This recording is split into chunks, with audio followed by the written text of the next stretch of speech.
PSC crowned പുതിയൊരു വീഡിയോയിലേക്ക് ഏവർക്കും സ്വാഗതം. ഇന്നത്തെ ക്ലാസ്സിൽ നമ്മൾ LPSA മാരത്തോണിൽ സൈക്കോളജിയാണ് ചെയ്യാൻ പോകുന്നത്. ഈ ഒരു പാർട്ടോട് കൂടി നമ്മുടെ സൈക്കോളജി അവസാനിക്കുകയാണ്. അപ്പോൾ 3 പാർട്ട് വീഡിയോ സൈക്കോളജിക്ക് ഞാൻ ചെയ്തിട്ടുണ്ട്. ഈ 3 പാർട്ട് വീഡിയോ നിങ്ങൾ കാണണം. ഈ 3 പാർട്ട് വീഡിയോയിൽ നിന്ന് ചോദ്യങ്ങൾ ചോദിക്കാൻ സാധ്യതയുണ്ട്.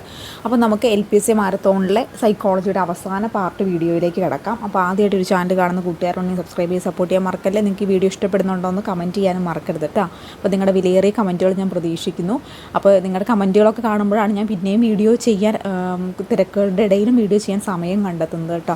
അപ്പോൾ ആർക്കെങ്കിലുമൊക്കെ വീഡിയോ ഇഷ്ടപ്പെടുവാണെങ്കിൽ തീർച്ചയായിട്ടും ലൈക്ക് ചെയ്യാനും കമൻറ്റ് ചെയ്യാനൊക്കെ മറക്കരുത് കേട്ടോ. അപ്പോൾ ആർക്കെങ്കിലും ക്വസ്റ്റ്യൻ ബാങ്ക് സെറ്റോ LPക്ക് വേണ്ടിയിട്ട് അതുപോലെ തന്നെ എക്സാം എഴുതി പ്രാക്ടീസ് ചെയ്യാനൊക്കെ ആർക്കെങ്കിലും താല്പര്യം ഉണ്ടെങ്കിൽ നമ്പറിൽ കോൺടാക്ട് ചെയ്താൽ മതി. ഈ നമ്പറിൽ വാട്സപ്പിൽ ഒരു ഹായ് അയച്ചാൽ മതി. നിങ്ങൾക്ക് ക്വസ്റ്റ്യൻ ബാങ്ക് സെറ്റും അതുപോലെ തന്നെ എക്സാം പ്രാക്ടീസ് ഡീറ്റെയിൽസൊക്കെ അറിയാൻ പറ്റുന്നതായിരിക്കും. അപ്പോൾ നമുക്ക് LPSA മാരത്തോണിൽ സൈക്കോളജിയുടെ ലാസ്റ്റ് ക്ലാസ്സിലേക്ക് എല്ലാവർക്കും സ്വാഗതം. അപ്പോൾ നമ്മൾ ആദ്യം ഈ ഒരു ക്ലാസ്സിൽ നോക്കാൻ പോകുന്നത് അഡ്ജസ്റ്റ്മെൻറ്റ് മെക്കാനിസത്തെക്കുറിച്ചിട്ടാണ് കേട്ടോ. ഈ ഒരു ഭാഗത്ത് നിന്ന് ചോദ്യം വരാൻ 100% സാധ്യതയുണ്ട്. 100% എന്നല്ല, ഈ ഒരു ഭാഗത്ത് നിന്ന് തീർച്ചയായിട്ടും ഒരു ചോദ്യം നമുക്ക് പ്രതീക്ഷിക്കാം. കാരണം സൈക്കോളജി പാർട്ടിലെ ഏറ്റവും ഇമ്പോർട്ടൻ്റ് ആയിട്ടുള്ളൊരു ഭാഗമാണ് ഈ അഡ്ജസ്റ്റ്മെൻറ്റ് മെക്കാനിസം എന്ന് പറയുന്നത്. അപ്പോൾ കുറേ അഡ്ജസ്റ്റ്മെൻറ്റ് മെക്കാനിസം ഉണ്ട്. അപ്പോൾ ഇത് ഓരോന്നും നമുക്ക് നോക്കി പോവാം കേട്ടോ. ഇത് കൺഫ്യൂഷൻ ആവും, കാരണം അതാണോ ഇതാണോ എന്നൊക്കെ. കാരണം അത്രയും അത്യാവശ്യം ലെങ്തി ആയിട്ടുള്ള അത്യാവശ്യമുണ്ട്. അഡ്ജസ്റ്റ്മെൻറ്റ് മെക്കാനിസം കുറേ ടൈപ്പ് ഉണ്ട്. അപ്പോൾ അത് ഏതൊക്കെയാണ് നമുക്ക് വേഗം നോക്കി. നിഷേധം എന്ന് പറയുന്നത് കേട്ടോ. എന്തായിരിക്കും നിഷേധം എന്ന് പറഞ്ഞിട്ടുണ്ടെങ്കിൽ സ്വന്തം പോരായ്മ, അതായത് ഒരു അരോചക യാഥാർത്ഥ്യത്തിൽ നിന്നും സ്വയം രക്ഷപ്പെടുന്നതിന് സ്വീകരിക്കുന്ന മാർഗ്ഗമാണ് നിഷേധിക്കുന്നത്. ഇഷ്ടമില്ലാത്ത കണ്ടില്ലെന്ന് നടിക്കുക, വിളിച്ചാൽ കേട്ടില്ലെന്ന് നടിക്കുക തുടങ്ങിയതിന് ഉദാഹരണമാണ്. അപ്പോൾ എന്താണ് ഇഷ്ടമില്ലാത്തൊരു കാര്യത്തെ നിഷേധിക്കുന്ന പ്രവൃത്തി, അതായത് ആ വാക്കിൽ തന്നെയുണ്ട് ഇഷ്ടമില്ലാത്ത ഒന്നിനെ തിരിഞ്ഞു നോക്കാതിരിക്കുന്ന ഒരവസ്ഥ. അതിനെ നമുക്ക് വേണമെങ്കിൽ എന്ത് ചെയ്ത് വിളിക്കാം, നിഷേധമെന്ന് എടുക്കാം. അത് കണ്ടില്ലെന്ന് നടിക്കുക, വിളിച്ചാൽ കേട്ടില്ലെന്ന് നടിക്കുക. അപ്പോൾ കണ്ടില്ലെന്ന് നടിക്കുക, വിളിച്ചാൽ കേട്ടില്ലെന്ന് നടിക്കുക, അതൊക്കെ എന്താണ്, ഇതൊക്കെ നിഷേധം എന്ന് പറയുന്നൊരു കോൺസെപ്റ്റിനെ ഉദാഹരണമായിട്ട് പറയാം. അപ്പോൾ എന്താണ്, സ്വയം രക്ഷപ്പെടുന്നതിന് ചിലർ സ്വീകരിക്കുന്ന മാർഗ്ഗമാണ്. അപ്പോൾ നമ്മൾ എപ്പോഴെങ്കിലും ആരെങ്കിലും നമ്മുടെ ഒരു സുഹൃത്തൊരു ജോലി ചെയ്തുകൊണ്ടിരിക്കുകയാണ്. അപ്പോൾ നമ്മൾ ആ ഒരു സൈഡിൽ കൂടെ പോകുമ്പോൾ നമ്മൾ മിണ്ടാതെ അങ്ങ് പോകും. അപ്പോൾ നമ്മുടെ പേരെടുത്ത് വിളിച്ചാലും നമ്മൾ മൈൻഡ് ചെയ്യില്ല. കാരണം നമ്മൾ മൈൻഡ് ചെയ്ത് ചിലപ്പോൾ നമ്മളെയും കൂടെ ആ പണിക്ക് വിളിക്കും. അപ്പോൾ നമുക്ക് പണിയെടുക്കാൻ ഇഷ്ടമില്ലാത്തവരും നമ്മൾ എന്ത് ചെയ്യില്ല, മൈൻഡ് ചെയ്യില്ല. അപ്പോൾ ആ ഒരു കോൺസെപ്റ്റുമായിട്ട് നിങ്ങൾ കണക്ട് ചെയ്ത് ഓർത്തിരിക്കുക. നമ്മുടെ ഇഷ്ടമില്ലാത്തൊരു കാര്യം എന്ത് ചെയ്താൽ ജീവിതത്തിൽ കണ്ടില്ലെന്ന് നടിക്കുക, അല്ലെങ്കിൽ കേട്ടില്ലെന്ന് നടിക്കുക, അല്ലെങ്കിൽ പ്രതികരിക്കാതിരിക്കുക. എന്നൊരു സിറ്റുവേഷൻ വരുന്നു, നമുക്ക് ഇഷ്ടമൊന്നും അല്ല, പക്ഷെ നമ്മൾ എന്ത് ചെയ്യുക, അതിനെ മൈൻഡ് ചെയ്യാണ്ട് നമ്മൾ ആ ഒരു സൈഡിൽ കൂടെ പോകുന്നത്, അല്ലെങ്കിൽ നമ്മൾ ആ ഒരു കാര്യത്തെക്കുറിച്ച് കൂടുതലൊന്നും കൺസിഡർ ചെയ്യുന്നത്, അതെന്തെങ്കിലും ആവട്ടെ എന്നൊരു മൈൻഡിൽ പോകുന്ന ഒരു സിറ്റുവേഷനാണെന്ന് വിളിക്കുന്നത് നിഷേധമെന്ന് വിളിക്കുന്നത്. ഇനി അടുത്തതാണ് പ്രക്ഷേപണം എന്ന് പറഞ്ഞാൽ. പ്രക്ഷേപണം എന്ന് വെച്ചാൽ എന്താണ്, അതായത് സ്വന്തം പോരായ്മകൾ മറയ്ക്കാനായി മറ്റുള്ളവർ തെറ്റുകൾ ആരോപിക്കുന്നത്. സ്വന്തം പോരായ്മകൾ മറയ്ക്കാനായിട്ട് മറ്റുള്ളവരിൽ തെറ്റുകൾ ആരോപിക്കുന്നവരെ നമുക്കെന്ന് വിളിക്കാം, പ്രക്ഷേപണം എന്ന് വിളിക്കാം. ഇത് വേണമെങ്കിൽ നിരാശബോധത്തിൽ നിന്ന് സ്വയം മോചിതനാകാനുള്ള തന്ത്രമായിരിക്കാം. നിരാശബോധത്തിൽ നിന്ന് സ്വയം മോചിതനാകാനായിട്ടുള്ള തന്ത്രമാണ് എന്ത്, ഈ ഒരു പ്രക്ഷേപണം എന്ന് നമുക്ക് വേണമെങ്കിൽ പറയാനായിട്ട്. അപ്പോൾ സ്വന്തം തെറ്റുകൾ മറയ്ക്കാനായിട്ട് എന്ത് ചെയ്യാം, മറ്റുള്ളവരിൽ തെറ്റുകൾ ആരോപിക്കുന്നതിന് നമുക്ക് എന്ന് വിളിക്കാം, പ്രക്ഷേപണം എന്ന് വിളിക്കാം. അപ്പോൾ നമ്മളൊരു എസ്സേ എഴുതുകയാണ്. ആ എസ്സേ എഴുതി കഴിഞ്ഞപ്പോൾ നമുക്ക് നന്നായിട്ട് അത് എഴുതാൻ പറ്റിയില്ല. അപ്പോൾ നമ്മൾ പറയുകയാണ് ആ പേന കൊള്ളില്ലായിരുന്നു, അതുകൊണ്ടായിരുന്നു ആ പേനയ്ക്ക് ഒട്ടും സ്പീഡില്ലായിരുന്നു, അല്ലെങ്കിൽ അതുകൊണ്ട് എഴുതി കഴിഞ്ഞപ്പോൾ ഇങ്ങനെ ഫില്ലർ ഒട്ടും സെറ്റപ്പ് ഇല്ലായിരുന്നു, അല്ലെങ്കിൽ അത് എഴുതിയപ്പോൾ നമുക്കെന്തോ ഡിസ്റ്റർബൻസ് പോയി, അല്ലെങ്കിൽ ആ പേന നല്ലതാണെന്ന് കേട്ടില്ല, എനിക്ക് ഭയങ്കര മാർക്ക് കിട്ടിയില്ല, എസ്സേക്ക് എനിക്ക് ഫസ്റ്റ് കിട്ടിയേനെ. അപ്പോൾ എന്താണ്, നമ്മുടെ തെറ്റ് മറയ്ക്കാനായിട്ട് മറ്റൊന്നിലേക്ക് പഴി ചാരുന്നവൻ നമുക്ക് എന്ത് വിളിക്കാം, പ്രക്ഷേപണം എന്ന് വിളിക്കാം. ഇനി ദമനമാണ് അടുത്തത്. ദമനം എന്ന് പറഞ്ഞിട്ടുണ്ടെങ്കിൽ എന്താണ്, അതായത് വേദനജനകമായ അനുഭവങ്ങളും മാനസിക സംഘർഷങ്ങളും സാക്ഷാത്കരിക്കാനാവാത്ത ആഗ്രഹങ്ങളും അബോധ മനസ്സിലേക്ക് തള്ളിവിടുന്ന പ്രക്രിയയാണ് ദമനം എന്ന് വിളിക്കുന്നത്. അപ്പം നമുക്ക് എന്താണ്, നമ്മുടെ ലൈഫിൽ ഉണ്ടായിട്ടുള്ള വേദനജനകമായിട്ട് അനുഭവങ്ങൾ, അല്ലെങ്കിൽ നമുക്ക് എന്തെങ്കിലുമൊക്കെ ആയി തീരാൻ നമ്മൾ ജീവിതത്തിൽ ആഗ്രഹിച്ചിട്ട് ഒന്നും നമ്മൾ വിചാരിച്ച ഒരു ലക്ഷ്യസ്ഥാനത്തേക്ക് നമ്മുടെ ആഗ്രഹങ്ങൾ, നമ്മുടെ ഇഷ്ടങ്ങളൊക്കെ നടക്കാതെ വരുമ്പോൾ നമ്മുടെ ആ മനഃപൂർവ്വം നമ്മൾ എന്ത് ചെയ്തു, നമ്മുടെ അബോധ മനസ്സിലേക്ക് ആ ചിന്തകളെ മൊത്തം മാറ്റി നിർത്തുന്ന ഒരവസ്ഥ. നമ്മുടെ ഉള്ളിനുള്ളിലുണ്ട്, നമുക്കതാവാൻ കഴിഞ്ഞില്ല, നമുക്കത് ചെയ്യാൻ കഴിഞ്ഞില്ല, നമുക്ക് പറ്റിയില്ല, അല്ലെങ്കിൽ ഞാൻ ഇന്നതായിരുന്നു ആഗ്രഹിച്ചത്, ഇന്നതായിത്തീരാൻ ഞാൻ ആഗ്രഹിച്ചിരുന്നു, പക്ഷെ അതൊന്നും എന്നെക്കൊണ്ട് ലൈഫിൽ അച്ചീവ് ചെയ്യാൻ സാധിച്ചില്ല എന്ന ആ ഒരു ആഗ്രഹത്തെ, ആ ഒരു കാര്യങ്ങളെ മൊത്തം എന്താണ്, ലൈഫിൽ നിന്ന് മാറ്റി നമ്മുടെ ആ ഒരു അബോധ മനസ്സിലേക്ക് തള്ളിയിടുന്ന ആ ഒരു പ്രക്രിയ നമുക്ക് എന്തെന്ന് വിളിക്കാം, ദമനം എന്ന് വേണമെങ്കിൽ വിളിക്കാം. ഇനി അടുത്തതാണ് തദാത്മീകരണം എന്തായിരിക്കും അത്? ഒരു വ്യക്തിയെ മറ്റുള്ളവരുടെ വിജയം സ്വന്തം വിജയമായി കാണുകയും അയാളെ പ്രകീർത്തിക്കുകയും പ്രശംസിക്കുകയും ചെയ്യുന്നത് ആനന്ദവും ആശ്വാസവും കണ്ടെത്തുന്നത്. അപ്പോൾ എന്താണ്, ഫോർ എക്സാമ്പിൾ തദാത്മീകരണത്തിന് ഫോർ എക്സാമ്പിൾ പറയുവാണെങ്കിൽ എന്താണ്, ഇപ്പോൾ നമ്മൾ ഇന്ത്യ ക്രിക്കറ്റ് ജയിച്ചു, അപ്പോൾ എന്താണ്, കളിച്ചത് വേറെ ആളുകളാണെങ്കിൽ നമ്മുടെ വിജയമായിട്ട് അത് കാണുന്നു. അല്ലെങ്കിൽ നമ്മൾ ആരാധിക്കുന്ന ഒരു സിനിമ നടൻ്റെയോ സിനിമ വിജയിക്കുന്നു, അപ്പോൾ എന്താണ്, അവരുടെ വിജയം നമ്മുടെ വിജയമായിട്ട് നമ്മൾ കാണുന്നു. ആ ഒരു സിറ്റുവേഷനാണ് നമ്മൾ എന്ത് വിളിക്കുന്നത്, തദാത്മീകരണം എന്തുകൊണ്ട് ഉദ്ദേശിക്കുന്നത്. ഇനി യുക്തീകരണമാണ്. എന്തായിരിക്കും യുക്തീകരണം എന്നുകൊണ്ട് ഉദ്ദേശിക്കുന്നത്? പരാജയം ഉണ്ടാകുമ്പോൾ തെറ്റായ ന്യായങ്ങൾ കണ്ടുപിടിച്ച് ആശ്വാസം കണ്ടെത്തുന്ന രീതിയാണ് യുക്തീകരണം എന്ന് പറയുന്നത്. അപ്പോൾ എന്താണ്, പരാജയം നമ്മുടെ ലൈഫിൽ എന്തെങ്കിലും പരാജയം ഉണ്ടായി കഴിഞ്ഞ് കഴിയുമ്പോൾ എന്താണ്, നമ്മൾ മറ്റുള്ള ഒരു കാര്യത്തിലേക്ക് പഴിചാകുന്നു. ഞാനത് ചെയ്യാതിരുന്ന, അല്ലെങ്കിൽ എനിക്കത് പറ്റുമായിരുന്നു പക്ഷെ ഞാൻ ചെയ്യാതിരുന്നതിന് കാരണം ഇന്നതായിരുന്നു എന്നൊക്കെ പറഞ്ഞ് നമ്മളുടെ ആ ഒരു പരാജയം വേറൊരു കാര്യത്തിലേക്ക് നമ്മളെന്താണ് മാറ്റി നിർത്തുന്നതിനെയാണ് നമ്മളെന്ന് വിളിക്കുന്നത് യുക്തീകരണം എന്ന് വിളിക്കുന്നത്. അതിന് ഫോർ എക്സാമ്പിൾ പറയുകയാണെങ്കിൽ നമ്മൾ എവിടെയെങ്കിലും സ്ഥലത്ത് കൃത്യസമയത്ത് നമുക്ക് ചെല്ലണമായിരുന്നു, പക്ഷെ നമ്മൾ കൃത്യസമയത്തിന് അവിടെ ചെന്നില്ല. അപ്പോൾ നമ്മൾ പറഞ്ഞു അതിന് യുക്തീകരിക്കുക അല്ലെങ്കിൽ അതിന് ന്യായീകരിക്കാൻ നമ്മളെന്ന് പറയും, ബസ് വൈകിയതാണ്, ഭയങ്കര ട്രാഫിക്കായിരുന്നു, ബസ് വൈകിയതാണ് കാരണം, അല്ലെങ്കിൽ ഞാൻ നേരത്തെ വരണ്ടേ ആയിരുന്നു, പക്ഷേ ബസ് വൈകിയതൊന്നും ആയിരിക്കില്ല കാരണം. പക്ഷേ എന്താണ്, നമ്മൾ എന്ത് ചെയ്യുന്നു, അതിനെ ഒന്ന് ന്യായീകരിക്കാനായിട്ട് നോക്കുന്നു.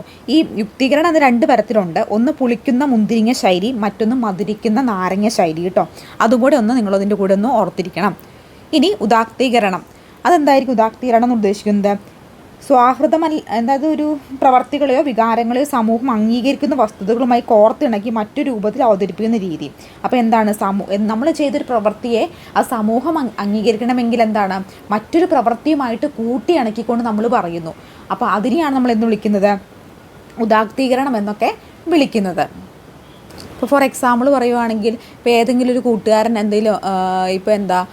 എന്തെങ്കിലും ഒരു ചെറിയ അടിപിടി കേസിനൊക്കെ അറസ്റ്റിലായെങ്കിൽ അവൻ പറയുമോ, വലിയ മഹാന്മാരൊക്കെ ജയിലിൽ കിടന്നിട്ടുണ്ട്, അതുപോലെയൊക്കെയല്ലേ, അതിലിത്ര ജയിലിൽ കിടന്നതിന് ഇത്ര വലിയ കാര്യമൊക്കെ ഉണ്ടോ എന്നൊക്കെ ഈ സിനിമ ഡയലോഗൊക്കെ കേട്ടല്ലേ. കാരണം എന്താണ്, ഒരു തെറ്റായ ഒരു കാര്യത്തെ അത് ന്യായീകരിക്കാൻ വേണ്ടി മറ്റൊരു നല്ലൊരു കാര്യവുമായിട്ട് കൂട്ടി യോജിപ്പിച്ച് പറയുന്ന ഒരു സമ്പ്രദായം.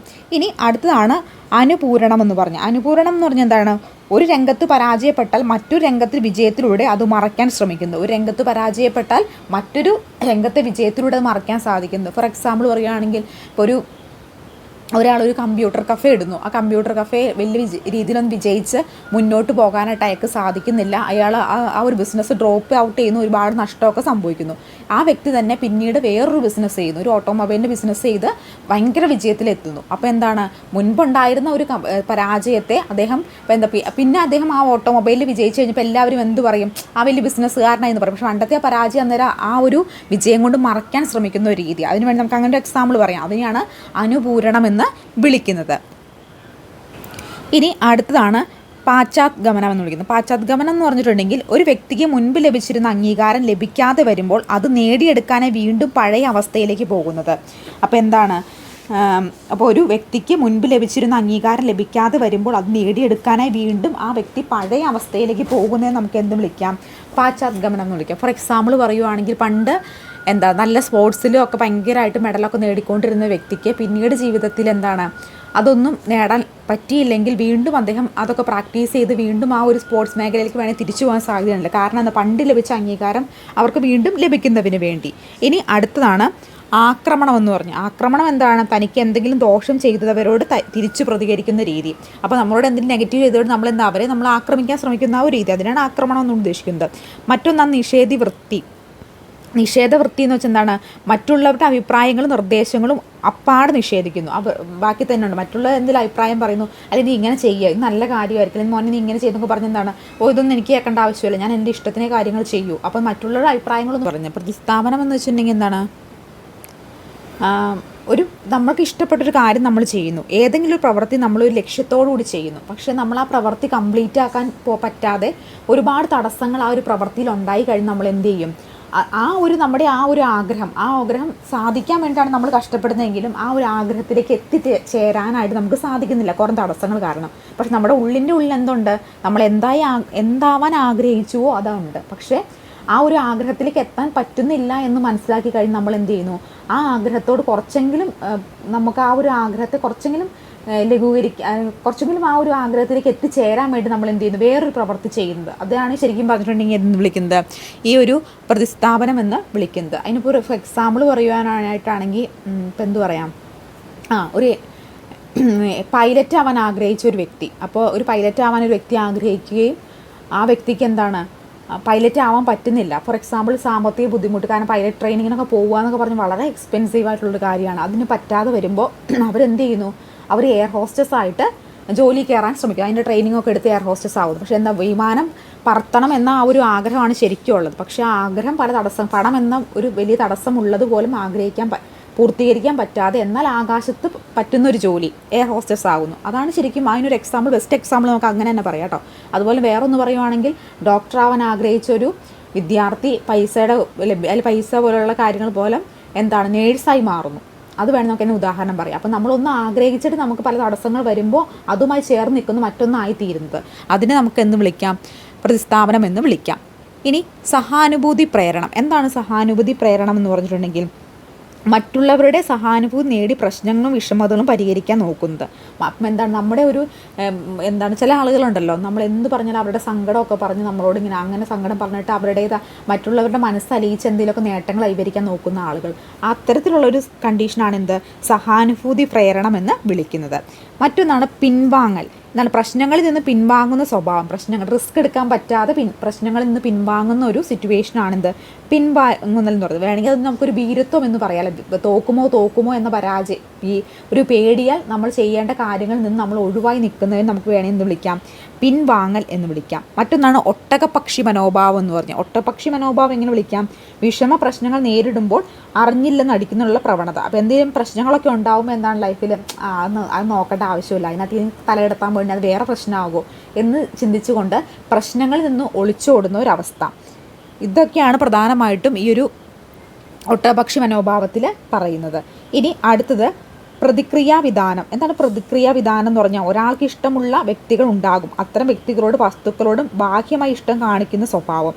എന്താണ്, അവർക്ക് ഇഷ്ടക്കുറവുള്ള വ്യക്തികൾ, ചിലപ്പോൾ നമുക്ക് കുറേ ആളുകളൊന്നും ഇഷ്ടം ഉണ്ടാവില്ല, എന്തെങ്കിലും ലൈഫിൽ അവർ നമ്മളോട് കാണിച്ച എന്തെങ്കിലും കാര്യങ്ങളോടൊക്കെ ആയിരിക്കും നമുക്ക് അവരെ ഇഷ്ടമല്ലാത്തത്. പക്ഷെ നമ്മളെന്താണ് പുറമേ അവരെ ഇഷ്ടമല്ലാന്നൊന്നും കാണിക്കില്ല, ജസ്റ്റ് അവരെ കാണുമ്പോൾ ഹായ് എങ്ങനെയുണ്ട് സുഖമല്ലേ ഓക്കെ ജസ്റ്റ് ഒന്ന് വിഷയമായിട്ട് അങ്ങ് മാറിക്കും. പക്ഷെ നമുക്ക് ഉള്ളിൻ്റെ ഉള്ളിൽ എന്തായിരിക്കില്ല, അവരോട് വലിയ താല്പര്യമൊന്നും ഉണ്ടാവില്ല. അത്തരത്തിലുള്ളതാണ് ഈ പ്രതിക്രിയാ വിധാനം എന്നൊക്കെ നമുക്ക് വേണമെങ്കിൽ പറയാം. ഇനി മറ്റൊന്ന് കൽപ്പനയാണ്. എന്താണ് ഈ ഭ്രമകൽപ്പന എന്നുകൊണ്ട് ഉദ്ദേശിക്കുന്നത്? അത് വിചിത്രമായ കൽപ്പനകളിലൂടെ ആഗ്രഹ പൂർത്തീകരണത്തെ സങ്കല്പിക്കുന്നത്. അപ്പോൾ നമുക്ക് എന്തെങ്കിലുമൊക്കെ ഒരു ആഗ്രഹം ലൈഫിലുണ്ടെന്ന് വെച്ചോ, ഇപ്പോൾ എന്തെങ്കിലും ഒരു ആയിത്തീരാം, നമ്മളല്ലെങ്കിൽ എവിടെയെങ്കിലും പോകാനൊക്കെ ആയിട്ട്. ഫോർ എക്സാമ്പിൾ നമ്മൾ ഏതെങ്കിലും ഒരു രാജ്യത്ത് വിദേശത്ത് ടൂറ് പോകുന്ന കാര്യം കുറേ നാളായിട്ട് നമ്മുടെ മനസ്സിലുള്ള നമ്മുടെ ഒരു ആഗ്രഹമായിട്ട് ഇങ്ങനെ കിടക്കുവാണ്. പക്ഷെ അവിടെ പോകാനുള്ള സാമ്പത്തിക സ്ഥിതിയോ മറ്റുള്ള ഘടകങ്ങളോ നമ്മളെ അനുവദിക്കുന്നില്ല. പക്ഷെ നമ്മളിങ്ങനെ ആലോചിക്കുകയാണ്, നമ്മൾ പ്ലെയിനൊക്കെ കയറി അല്ലെങ്കിൽ എയർപോർട്ടിൽ ചെന്നു പ്ലെയിൻ കയറി എന്നിട്ട് അവിടെ പോകുന്നു അടിച്ച് പൊളിച്ച് ഇന്ന ഡ്രസ്സൊക്കെ ഇട്ട് കുറേ ഫോട്ടോഷൂട്ടൊക്കെ നടത്തി, അങ്ങനെ നമ്മുടെ എന്തൊരു ആഗ്രഹത്തെയും നമ്മൾ എന്ത് ചെയ്യുന്നു, നമ്മളിങ്ങനെ വിഷ്വലി കാണുവാണ്, ഞാൻ അതായിത്തീരും. പക്ഷെ നടക്കാനത് ഭയങ്കര ബുദ്ധിമുട്ടാണെങ്കിൽ പോലും നമ്മളങ്ങനെ ആ ഒരു നമ്മുടെ ഒരു മനസ്സുകൊണ്ട് നമ്മളത് അങ്ങനെ ആയിത്തീർന്നു എന്ന് വിചാരിച്ച് നമ്മളിങ്ങനെ എന്താ പറയുക, ഒരു സ്വപ്നത്തിൽ ഇങ്ങനെ ജീവിക്കുന്നത് പോലെ നമ്മൾ അങ്ങനെ അതൊക്കെ വിചാരിക്കുന്നത്, അങ്ങനെ നമ്മളായി എന്ന് വിചാരിച്ചുകൊണ്ട് നമ്മളെ മനസ്സിൽ അങ്ങനെയൊക്കെ കാണുന്ന ആ ഒരു സിറ്റുവേഷൻ, അതിനെയാണ് നമ്മൾ എന്ന് വിളിക്കുന്നത് ഭ്രമകൽപ്പന എന്ന് വിളിക്കും. ശരിക്കും ഭ്രമകൽപ്പന എന്ന് പറഞ്ഞൊരു അനാരോഗ്യമായിട്ടുള്ള ഒരു സിറ്റുവേഷൻ ആണെന്ന് വേണമെങ്കിൽ പറയാനായിട്ട് സാധിക്കും. ഇനി മറ്റൊന്നാണ് വൈകാരിക അകൽച്ച. പ്രവൃത്തിയിൽ പരാജയം സംഭവിച്ചാൽ നിരാശയും ഉത്കണ്ഠയും ഉണ്ടാകും. ഇത്തരം അവസ്ഥയിൽ ചില വ്യക്തികൾ സ്വീകരിക്കുന്ന പ്രതിരോധ മുറയാണെന്ത്, വൈകാരിക അകൽച്ച എന്ന് പറയുന്നത്. അപ്പോൾ ഇത്രയുമാണ് പ്രധാനമായിട്ട് എന്തിൽ വരുന്നത്, ഇമ്പോർട്ടൻ്റ് ആയിട്ട് വരുന്നത് ഈ ഒരു അഡ്ജസ്റ്റ്മെൻറ്റ് മെക്കാനിസത്തിൽ ഇത്രയും കാര്യങ്ങളാണ്. ഇതിനകത്ത് എപ്പോഴും എടുത്ത് ചോദിച്ച് കാണാറുള്ളതും ഏറ്റവും ഇമ്പോർട്ടൻ്റ് ആയിട്ട് നിങ്ങൾ ഓർത്തിരിക്കേണ്ടതുമായിട്ടുള്ളത് ഞാൻ ടിക്ക് ചെയ്ത് കൊടുക്കാം. നിഷേധം, പ്രക്ഷേപണം, തദാത്മീകരണം, ദമനം, യുക്തീകരണം, ഉദാത്തീകരണം, അനുരൂപണം, പശ്ചാത്ഗമനം, പിന്നാണ് പ്രതിസ്ഥാപനം. ഇത്രയും കാര്യങ്ങൾ എപ്പോഴും റിപ്പീറ്റായിട്ട് ചോദിച്ച് കണ്ടിട്ടുണ്ട് പല പ്രീവിയസ് ഇയറും. ബാക്കിയൊന്നും അങ്ങനെ അപസംയോജനമാണ്. അപ്പോൾ നമ്മൾ ഇത്ര നേരം എന്ത് നോക്കിക്കൊണ്ടിരുന്നു, എന്താണ് സമയോജന തന്ത്രങ്ങൾ എന്ന് നോക്കിക്കൊണ്ടിരുന്നു. ഇനി അതിൻ്റെ നേരെ ഓപ്പോസിറ്റാണ് അപസമായോജന തന്ത്രങ്ങൾ. ഒരു വ്യക്തി പരിസ്ഥിതിയുമായോ ജീവിത സാഹചര്യങ്ങളുമായി ഇണങ്ങിച്ചേരാത്തതാണെന്ന് വിളിക്കുന്നത് മാൽ അഡ്ജസ്റ്റ്മെൻറ്റ് എന്ന് വിളിക്കുന്നത്. അപ്പോൾ എന്താണ്, ഒരു വ്യക്തി പരിസ്ഥിതിയുമായോ ജീവിത സാഹചര്യങ്ങളുമായോ ഇണങ്ങിച്ചേരാത്തത്. നേരത്തെ എങ്ങനെയാണ് ഇണങ്ങിച്ചേരാൻ ശ്രമിക്കുന്നതാണെങ്കിൽ ഇവിടെ എന്താണ്, ചേരാത്തതാണ് ഈ ഒരു മാൽ അഡ്ജസ്റ്റ്മെൻറ്റ് എന്നുകൊണ്ട് ഉദ്ദേശിക്കുന്നത്. ഇനി അടുത്തതാണ് ഗവേഷണ ഉപാധികളും രീതികളുമാണ് നമ്മളിനി നോക്കാൻ പോകുന്നത്. ഇത് ഇമ്പോർട്ടൻ്റ് ആണ് കേട്ടോ. ഇത് പലതവണ പ്രീവിയസ് ഇയർ ചോദിച്ചിട്ടുണ്ട്. ആത്മനിഷ്ഠാ രീതി, നിരീക്ഷണ രീതി, പരീക്ഷണ രീതി, അഭിമുഖം, സർവേ രീതി, ക്ലിനിക്കൽ രീതി, സാമൂഹ്യ ബന്ധ പരിശോധനകൾ, പ്രക്ഷേപണ രീതി, സഞ്ചിത രേഖ, ഉഭയാഖ്യാന രേഖ, ചെക്ക് ലിസ്റ്റ്, റേറ്റിംഗ് സ്കെയിൽ, ചോദ്യാവലി, കേസ് സ്റ്റഡി, ക്രിയാഗവേഷണം. ഇത്രയുമാണ് 15 എണ്ണമാണ് പ്രധാനമായിട്ടും മനഃശാസ്ത്ര ഗവേഷണ ഉപാധികളും രീതികളിലും വരുന്നത്. അതിൽ ഓരോന്നും എന്താണ് നമുക്ക് നോക്കാം. അതിൽ ഫസ്റ്റ് വണ്ണാണ് ആത്മനിഷ്ഠാ രീതി എന്ന് പറയുന്നത്. ആത്മനിഷ്ഠാ രീതി എന്ന് പറഞ്ഞാൽ എന്താണ്, ചിന്തകൾ, വികാരങ്ങൾ, ഉത്കണ്ഠകൾ, ആഗ്രഹങ്ങൾ, പ്രതീക്ഷകൾ തുടങ്ങിയവയാണ് മാനസിക പ്രതിഭാസങ്ങൾ എന്നതുകൊണ്ട് ഇവിടെ ഉദ്ദേശിക്കുന്നത്. അപ്പോൾ ആത്മനിഷ്ഠാ രീതി എന്ന് പറഞ്ഞാൽ എന്താണ്, ഒരാൾ സ്വന്തം മാനസിക അവസ്ഥയും മാനസിക പ്രതിഭാസങ്ങളെ മനസ്സിൻ്റെ ഉള്ളിലേക്ക് നോക്കിക്കൊണ്ട് വിവരിക്കുന്നു. അപ്പോൾ ഇത്രയേ ഉള്ളൂ. നമ്മളെ തന്നെ എന്ത് ചെയ്യുന്നു, മനസ്സിലാക്കുന്ന രീതി. എന്താണ് ഞാൻ, എന്താണ് എൻ്റെ സ്വഭാവം, ഞാൻ എങ്ങനെയാണ് മറ്റുള്ളവരോട് പെരുമാറുന്നത്, നമ്മളെ തന്നെ സ്വയം ഒന്ന് നമ്മുടെ ആത്മാനിഷ്ഠ രീതി, എന്ത് നമ്മൾ ആത്മാവ് അങ്ങനെ കണക്ട് ചെയ്ത് നിങ്ങൾ ഓർത്തിരിക്കുക. അതായത് നമ്മളെ തന്നെ ഒന്ന് നോക്കിക്കാണുന്ന രീതിയാണ് എന്ത്, ആത്മനിഷ്ഠ രീതി എന്ന് പറയുന്നത്. ഇതിൻ്റെ പ്രധാന വക്താവിൽ ഒരാളാണ് വില്യം വൂണ്ട്. ഇതിൻ്റെ വക്താക്കളിൽ പ്രധാനപ്പെട്ട ഒരാളാണ് കേട്ടോ ഈ ആത്മനിഷ്ഠ രീതിയുടെ. അപ്പോൾ ആത്മനിഷ്ഠാ രീതി എന്ന് പറഞ്ഞാൽ എന്താണ്, നമ്മളെ തന്നെ ഒന്ന് നിരീക്ഷിക്കുന്ന രീതിയാണ്. ഇനി അടുത്തതാണ് നിരീക്ഷണ രീതി എന്ന് പറയുന്നത്. സ്വഭാവ പഠനത്തിൻ്റെ ആദ്യകാല രീതി എന്ന് പറയുന്നത് ഏതാണ്, നിരീക്ഷണ രീതിയാണ്. വീണ്ടും ഞാൻ പറയുന്നു, സ്വഭാവ പഠനത്തിൻ്റെ ആദ്യകാല രീതി ഏതാണ്, നിരീക്ഷണ രീതിയാണ്. ഇവിടെ എന്താണ്, നിരീക്ഷണ രീതിയിൽ ഒരു വ്യക്തിയുടെ വ്യവഹാരത്തെ തത്സമയം നേരിട്ട് നിരീക്ഷിക്കുന്നു. ഒരു നിരീക്ഷണ രീതിയിൽ ഒരു വ്യക്തിയെ എടുക്കുന്നു, ആ വ്യക്തിയുടെ വ്യവഹാരങ്ങൾ എന്ത് ചെയ്തു, ഒരാൾ നേരിട്ട് നിരീക്ഷിക്കുന്നതാണ് നിരീക്ഷണ രീതി എന്ന് പറയുന്നത്. ഇനി അടുത്തതാണ് പരീക്ഷണ രീതി എന്ന് പറയുന്നത്. പരീക്ഷണ മനഃശാസ്ത്രത്തിൻ്റെ പിതാവ് എന്ന് പറയുന്നത് വില്യം വൂണ്ടാണ്. ഈ പരീക്ഷണ രീതിയുടെ പ്രധാനപ്പെട്ട പരീക്ഷണ മനഃശാസ്ത്രത്തിൻ്റെ പിതാവ് എന്നറിയപ്പെടുന്ന വ്യക്തി ആരാണ്, വില്യം വൂണ്ടാണ് കേട്ടോ. ഇനി പരീക്ഷണത്തിൽ ഒരു സ്വഭാവം ഉണ്ടാകും, തൻ്റെ വ്യവസ്ഥകളും സാഹചര്യങ്ങളും പരീക്ഷണത്തിൻ്റെ നിയന്ത്രണത്തിലായിരിക്കും. ഈ ഒരു പരീക്ഷണ രീതിയിൽ എങ്ങനെയായിരിക്കും, ഒരു സംഭവം ഉണ്ടാകുന്നതിൻ്റെ വ്യവസ്ഥകളും സാഹചര്യങ്ങളും ഒക്കെ എന്താണ്, ഒരു പരീക്ഷകൻ്റെ നിയന്ത്രണത്തിൽ ആയിരിക്കും. അടുത്തതാണ് അഭിമുഖം എന്ന് പറയുന്നത്. അഭിമുഖം എന്ന് പറഞ്ഞാൽ എന്താണ്, ഒരാൾ മറ്റൊരാളും കൂടെ ഇരുന്ന് പരസ്പരം കാര്യങ്ങൾ സംസാരിക്കുന്നു. ഒരാൾ ചോദ്യം ചോദിക്കുന്നു, അതിൻ്റെ ഓപ്പോസിറ്റ് നിൽക്കുന്ന ആൾ അതിൻ്റെ ഉത്തരം പറയുന്നു. അങ്ങനെ പോകുന്ന രീതിയാണ് അഭിമുഖം എന്ന് പറയുന്നത്. ഇനി അടുത്തത് സർവേ രീതിയാണ് കേട്ടോ. സർവേ രീതി എന്ന് പറയുന്നത് എന്താണ്, ഒരു പരീക്ഷണ നിരീക്ഷണ രീതികളൊന്നും എന്താണ്, പ്രായോഗികമല്ലാത്ത രീതി. അതായത് പരീക്ഷണ രീതികൾ പ്രായോഗികമല്ലാത്തടുത്ത് പ്രയോഗിക്കപ്പെടുന്ന രീതി, പരീക്ഷണ രീതികൾ പ്രായോഗികമല്ലാത്തടുത്ത് പ്രയോഗിക്കപ്പെടുന്ന രീതി ഏതാണെന്ന് വെച്ചാൽ ഏതാണ്, സർവേ രീതിയാണ്. ഇനി സർവേ രീതിയുടെ വിവിധ ഘട്ടങ്ങൾ, അത് ഇമ്പോർട്ടൻ്റ് ആണ് കേട്ടോ. ഒന്ന് രണ്ട് തവണ പ്രീവിയസ് ഇയർ ചോദിച്ചു കണ്ടിട്ടുണ്ട്. പരീക്ഷണ രീതിയുടെ എന്താണ് ഘട്ടങ്ങൾ ഏതൊക്കെയാണ്? ഒന്ന് ആസൂത്രണം, മറ്റൊന്ന് സാമ്പിൾ തിരഞ്ഞെടുക്കൽ, വിവരശേഖരണം, വിവര വിശകലനം, നിഗമനത്തിലെത്തൽ. ആദ്യം എന്ത് ചെയ്യുന്നു, ആസൂത്രണം ചെയ്യുന്നു. എന്തൊക്കെ കാര്യങ്ങൾ എങ്ങനെയൊക്കെ ചെയ്യണമെന്ന് ആസൂത്രണം ചെയ്യുന്നു. എന്നിട്ട് സാമ്പിൾ തിരഞ്ഞെടുക്കുക. നമ്മൾ പഠിക്കാൻ വേണ്ടിയിട്ട് ഒരു സാമ്പിൾ തിരഞ്ഞെടുക്കുന്നു. എന്നിട്ട് എന്ത് ചെയ്യുന്നു, ആ ഒരു തിരഞ്ഞെടുത്ത സാമ്പിളിൽ നിന്ന് വിവരങ്ങൾ മാക്സിമം കളക്ട് ചെയ്യുന്നു. പിന്നെ എന്ത് ചെയ്തു, കളക്ട് ചെയ്ത വിവരങ്ങൾ നമ്മൾ ഈച്ച് ആൻഡ് എവ്രി വണ്ണായിട്ട് എന്ത് ചെയ്യുന്നു, വിശകലനം ചെയ്യുന്നു.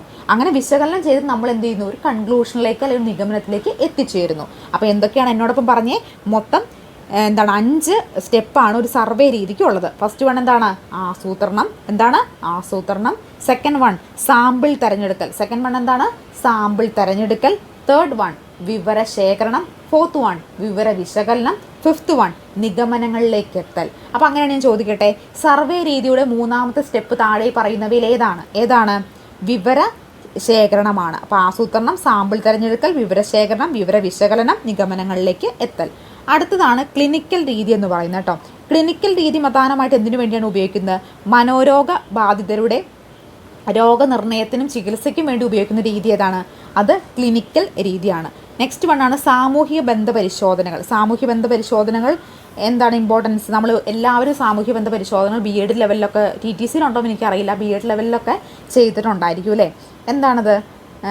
നമ്മൾ പറഞ്ഞിട്ട് ക്ലിക്കുകൾ, അതുപോലെ താരങ്ങൾ, ഒറ്റപ്പെട്ടവരെയൊക്കെ നമ്മൾ കണ്ടെത്തിയിട്ടുണ്ടല്ലോ ടീച്ചിങ് പ്രാക്ടീസിനൊക്കെ പോയിട്ടുള്ളപ്പോൾ.